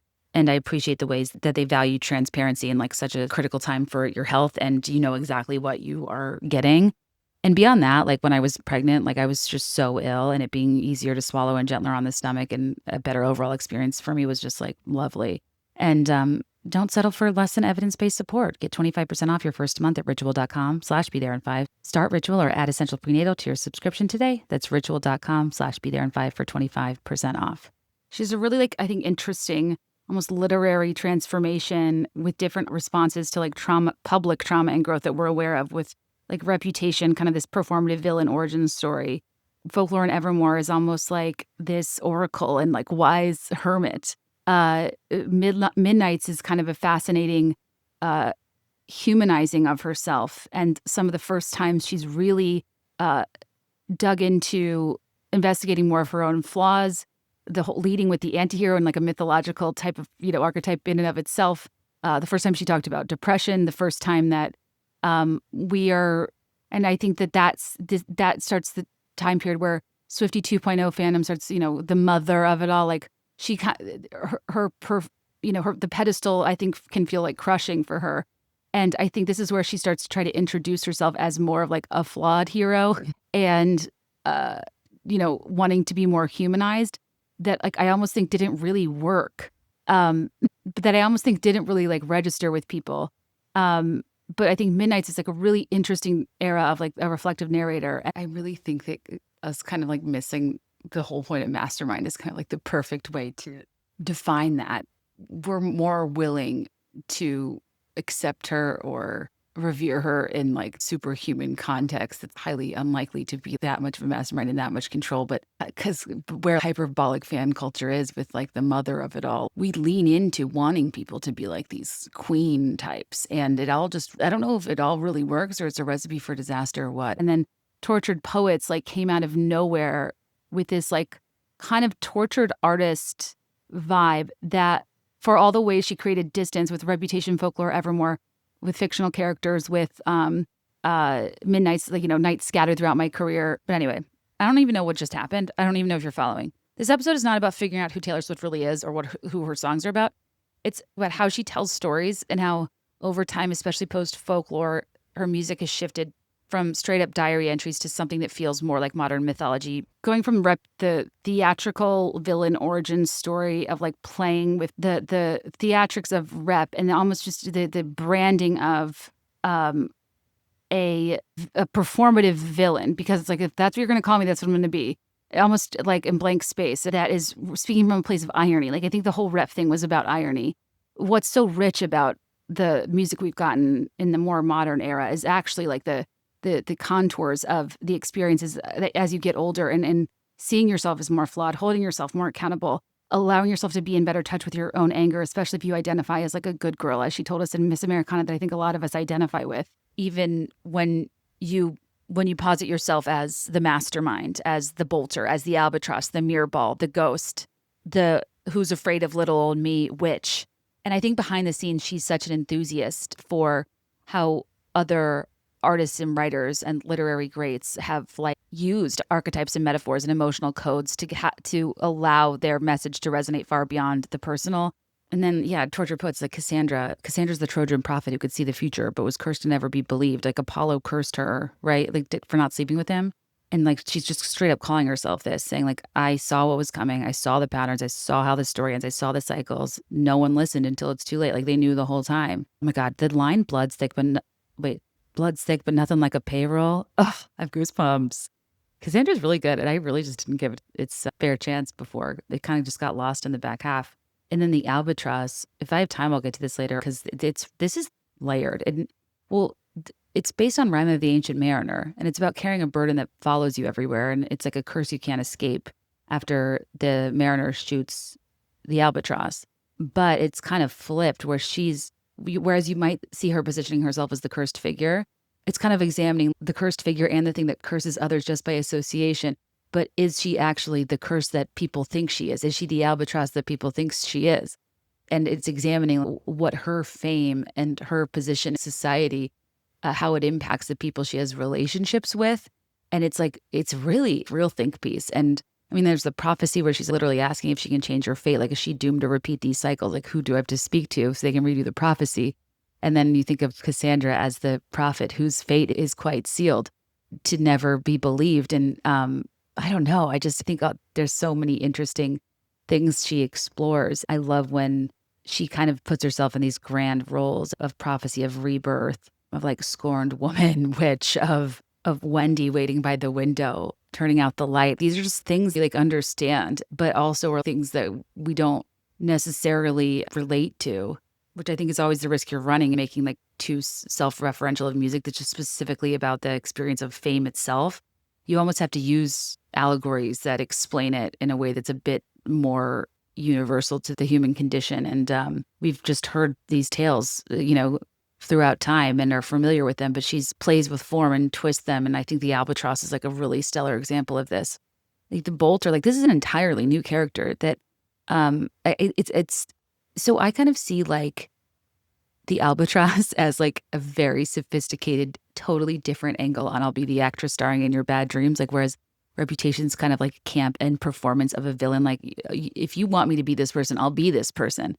But she wasn't that person. It was like a more of an ironic thing. It wasn't exploring it from a place of honesty. It was exploring it from a place of like reactivity, and you've got the whole thing wrong.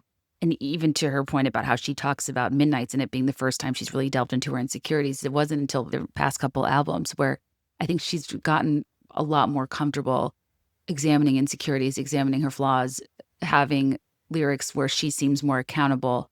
I think that she's telling similar stories through different frameworks, and almost like how the manuscript seems to reflect on like an all too well type thing. The bolter to me is reflecting kind of on a getaway car type thing. So I'm in my bathroom now, and I badly want to talk about the albatross and stuff because I feel like a big part of this whole like argument is only supported by the actual songs themselves, and I'm speaking in like sweeping generalities, which is annoying. The albatross being based off of the Rime of the Ancient Mariner, written by what's his face? He's one of the Lakes poets. Oh, Samuel Coleridge. Well, actually, this poem in and of itself is like a source of a lot of confusion. In the same way that like, did Homer really write the Odyssey and the Iliad? Like, I don't know. I don't remember. It's been a while since I was in school. The mariner kills the albatross at the first sign of trouble, thinking it's bad luck. But him killing the albatross is what actually dooms him. It's kind of like Taylor Swift saying to a potential partner, I understand how being with me looks dangerous. I can never give you peace. People are going to warn you I'm your downfall. I'm your curse. I'll be the actress starring in your bad dreams. Cross your heart and, take a shot, pal. She's going to be the death of you. But I think what she's saying is like, but that's only if you believe them, because ultimately the thing with the albatross and Rime of the Ancient Mariner is that it's how you look at it. You can see me as a curse if you want to, or you can see this whole situation as an adventure for what it is. And like, I'll ride or die. I'll be by your side, but you just have to understand like this is what's going to happen. It's always what's going to happen, and it's going to feel this way. But I can stand by you and reassure you it doesn't matter. But like you kind of really have to believe me, and it really is in the eye of the beholder. And it's like I actually won't be the thing that destroys you if you don't let me. Like your fear of me will destroy you though. And the danger's as real as you make it. And when you let the noise and the outside opinions get the best of you, and you know what I mean? Like I've seen this film before, like I know what happens. And ultimately, if you choose to perceive me as the curse, I will be. If you shoot the albatross, I will be the actress starring in your bad dreams. I will be the thing you can't forget about. I'll be your curse, but like maybe not in the way you thought. I might just be the loss of your life. I might just be the biggest mistake of your life. Or it might be that by the way you handled the situation in shooting the albatross, you cursed yourself by not being able to trust and stand by me and allow me to guide you on this adventure of this incredibly unusual circumstance that as much as people want to pretend they can handle at the beginning, I'm sure she's trying to like manage people's expectations of like, no, this isn't normal. And all of these things are going to happen. And this is what people are going to say to you. They're going to tell you I'm going to ruin your career, that you'll never be able to detach your name from mine. Think about the intensity of that at the beginning of a relationship. And granted, I don't know if that's the right way to look at it, but I try to fact check on Genius Lyrics, which I'm just kidding. Genius Lyrics is really off sometimes. But the reason I spent so long on Nothing and just powered through that song, which could have been the more layered, substantive part of this episode. I don't know if you can tell by the echo in my voice. I am sitting in my bathroom right now, and I simply do not have time because I ran out of it because I got too excited and into this, and then it took me too long, and I didn't finish. I have finite childcare hours, and my husband's been watching the baby all day. The baby, he's almost 2. And because of that, wow, is he alert and aware of where I am at all times. And what used to be, mom can get away and go work in her office downstairs because I work from home, which any parent knows is a journey. Always being with, not only for them to know you're there, but for me to be within earshot of his distress. It's very hard for me to hear my kid and not want to be like around and hang out and doing stuff. It almost makes it challenging to compartmentalize. I actually don't feel a lot of like mom guilt about working, whatever, because I think it makes me a better mom to like be able to maintain this identity and job that means a lot to me. But I'm also a mom that wants to hang out with her adorable curly haired child And when he stands at the gate at the end of the hallway where my office is going, hi, hi, hi, hi, mommy, hi. And I'm just like, what am I just can't resist. And yeah, what once used to be I can slip away and work in my office and mommy will be back is now, is the entire day but one big game of hide and seek with mommy, and let me do everything in my power to find her. She's hiding real good. Let me make sure she can hear me. Not with an inside voice, nor really an outside voice.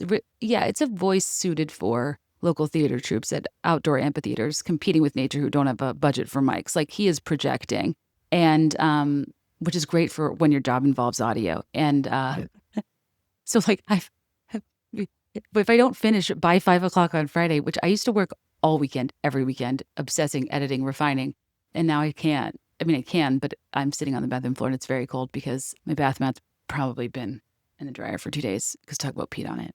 Like, literally, guys, I have one kid, one dog, and I have a partner that contributes equally, and my house feels like fucking Jumanji. What is wrong with me?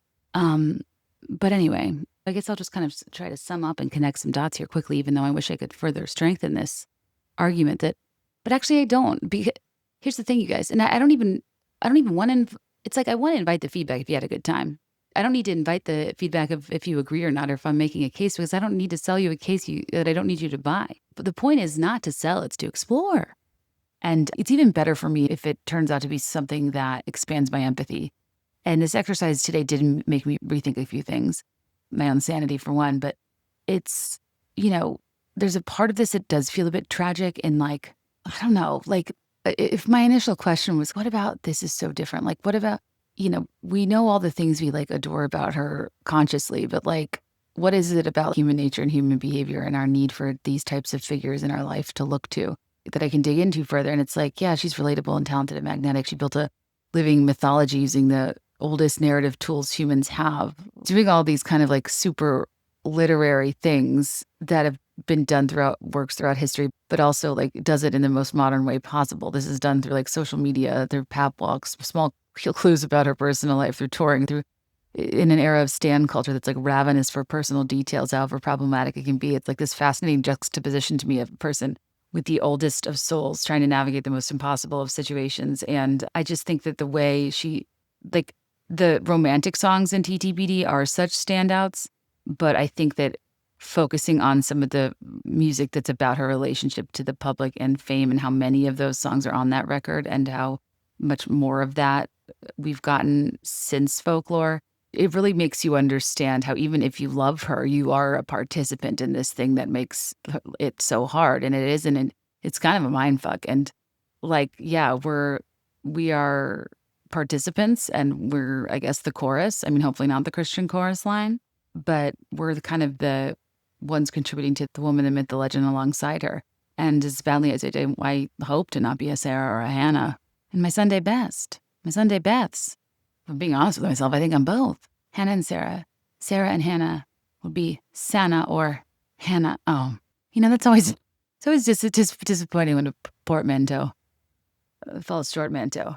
Just sounded different, but yeah, I mean, it's the thing I should probably make clear too. It's not uncommon, like, for artists and writers and public figures to participate in constructing a myth around themselves. I think that's actually more so the default, to preserve the self and having personas and reputations that are more like layered narratives. But I just think it's usually more obvious, and that this is where the impossible situation that I really do feel for her is, like, if you think about the artists we talked about, Lady Gaga having like a full-on persona, Beyoncé kind of having this like Queen Bee, Sasha Fierce and vibe, and she doesn't like really do interviews, and her transparency and like direct interactions aren't really a part of her brand. Like the David Bowie, Ziggy Stardust situation is like a level of separation from self that like took him to this level. And I think that, I mean, everything and anything that was Prince, like when you think of like these fucking icons, like there's so many examples of artists whose cultural significance as a musician has just as much, if not more, to do with their performance art and persona than the music itself. And everybody approaches this differently. And I'm not saying Taylor Swift's approach is superior, but I am saying it's different. And, you can react to fame and like let everything define you and kind of get lost in the shuffle of history. But I think what all these people have in common is how they let that play into their artistry. And like, you may have no control over how the world sees you, and that frustration may feed into how you kind of present this persona based off of the ways you're misunderstood. But by kind of taking ownership of that and being larger than life, you can control how if you can't control how the world's going to see you as yourself, you can control how the world's going to see you as a symbol. And I don't know if you can tell how hard right now I'm trying not to talk about Hamilton, but I think that she's just, the thing that's different from a lot of different artists and historical greats is the thing that elevated her to a godlike status is that she somehow still seems normal. Despite all of this we're talking about, seems kind and well-adjusted and gracious and grounded and loyal to the same people she's always been closest to, and is so kind and generous to her fans, and is at children's hospitals, and is just probably a person still, 15 years into this career, a girl trying to find her place in this world. And it's, I don't know. When I look at it from the angles I have today, I'm we don't have to read between the lines anymore to know this is an excruciating existence for her too. They are the lines. It's not implied. It's just saying it. And what do you do when your extraordinary success hinges on seeming ordinary and relatable? The thing that makes you legendary is your accessibility, and your humanity is also what makes your life impossible, and what makes people like us hold you to impossibly high standards, It's worth stewing over, I think, if you're a person that likes stewing over stuff like this. But yeah, it's she has all of the power and money and all the resources and things in the world to have layers of physical protection. But in terms of identity and self, she doesn't have the insulation that other artists have between who they are and what we see, at least not that I know of, or unless her persona is just shockingly close to who she actually is. Yeah, I don't know. Well, I think it's really, now when I think about it, folklore and Evermore in that era, and how truly one of the things that could be somebody's downfall that would be so hard in this career is you can't retreat behind a character. If your whole thing's being yourself, you can't hide to keep doing what you do and doing what you love and contributing to the world and the expertise you've established. I know she wants to keep making stuff, and I hope to God she does.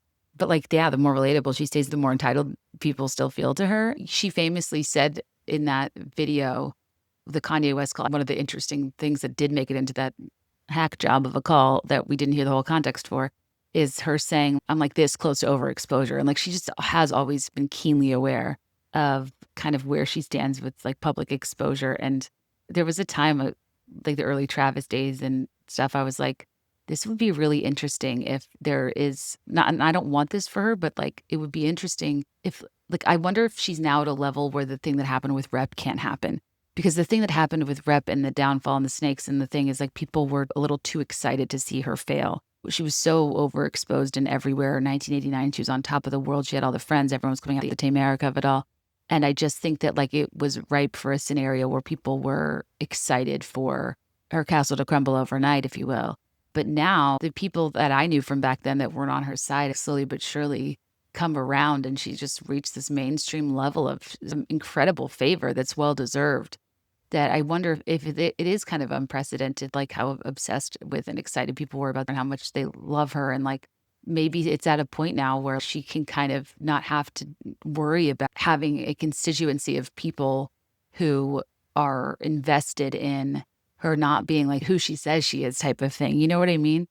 The whole narrative used to be around her being fake and calculated, which is so interesting to think about now. And it makes it especially empowering for her to be writing truth into her own power. And God, I could talk about this forever, but again, I am in the bathroom. And it's possible I'm putting too much stock in a Guillermo del Toro quote. I think this is interesting because if one of the spirals I had back in the day, that's probably an episode that I now deleted because of the time when I listened back to them and I found myself embarrassing, and I just had, I have problems that, I've since transcended and I don't listen back anymore, so I can't delete stuff. But when I do stuff like this and get excited and deep dive and then realize later it makes no sense, or people are you're objectively wrong or whatever, I think I just would feel a little stupid. And the energy that you approach something with when you don't know what it's going to be is very different than how moronic it sounds once something is out. You know what I mean? Regardless. So back then I was examining something along the lines of mermaids, Ariel, Hans Christian Andersen. There was some mermaid theory. That I actually that's something that I need to look back into again, where maybe it was a broader allegory thing about a person who's losing their voice, or the Ursula type character Scott Borchetta was. But the Little Mermaid origin story in the Brothers Grimm version is very different than the Disney version. And I almost think Taylor Swift is this amazing parallel, or example of a person who started as like the very love story, common fairy tale princess, who like just very simply wanted to write diaristic songs, wanted her happy ending, right, being sweet and patient, letting Romeo come save her. Like she represented kind of like all of these common tenets of girlhood that we expect our life to be at that age, that we're rewarded for, to aspire to marriage, to want to be saved, to be pliable and good. And I think throughout time, as her fame got bigger and her problems got more complex, and her life kind of became a bit more of what fairy tales actually are. Like the actual real Brothers Grimm versions that are borderline disturbing and gory at times, because they almost disproportionately are not sanitized relative to the way we think about fairy tales. If it's like Disney or like Mother Goose, Brothers Grimm characters have to make hard choices. They go through gruesome shit. They have to fight for agency. Like they're villains. Like and I don't think it's a coincidence that she found a sense of better self-understand. Like let's say if I was to put a lot of weight into that quote, I just think it's a very interesting, specific thing to say about her, that her interest in fable and myth and the origins of fairy tale is quite deep. And when you think about her most acclaimed work and how the reception of folklore and Evermore, like critically, even though they're not the albums I listen to the most, it's certainly the lyricism and introspection and like what came out of that era. It was just so prolific and different, and I think set the course for really strong songwriting in the future that was a function of her being able to almost study the structure of folklore, of myth. And I wonder if she spent a lot of time really trying to understand these historical grand characters and human rituals. And, if she learned about the psychology of witches and the complexity of anti-heroes, and like in going from like being annoyed that she wasn't living the fairy tale she hoped to like understanding the inner workings of how fairy tales actually worked, it's like, did her storytelling become more sophisticated because she started being able to understand her larger than life nature, where she could finally write herself as more of a complicated heroine? Because this is something that like literature throughout time has done quite well and quite consistently, is carve out these very specific attributes of certain types of characters. And could that make her not only feel more understood, but realize that she's a part of a fairy tale, sure, but a different one where she's more of a complicated, flawed heroine and not just the love interest. And I think that's like a relatable arc for a lot of us as women. And even though it might not always have been done perfectly, I do think that, from the people-pleasing country singer to somebody politely navigating controversies and public scrutiny, to a person approaching them with like satire and camp, to a person actively speaking up and seeking revenge and re-recording her masters out of spite. And, even just how she made it clear in Miss Americana, like endorsing political candidates and this, that, and the other, like, even though they haven't been done perfectly and maybe to the degree that everybody wishes they would be, like, I do think it's an arc that a lot of people relate to in terms of just an arc, the arc of women, of young women, like many phases you have to go through to like really claim personal authority and to author your own story and to kind of like lean in and accept your fate to some degree while also strive for something better for yourself. And it's like you grow up thinking the world's a certain way and it's very fixed and you're so sure of what your life's going to look like. You realize the price of conformity. You kind of participate in an alternate version of yourself and, read and seek out knowledge and friendships and experiences that are like different from what you know. And you start to like slowly learn and realize the things that you care about like doesn't really fit in the way that you thought it would. And you experience periods of uncertainty and rejection and self-discovery and pushback from authority. And and I've seen her journey kind of compared to like Joseph Campbell's hero's journey.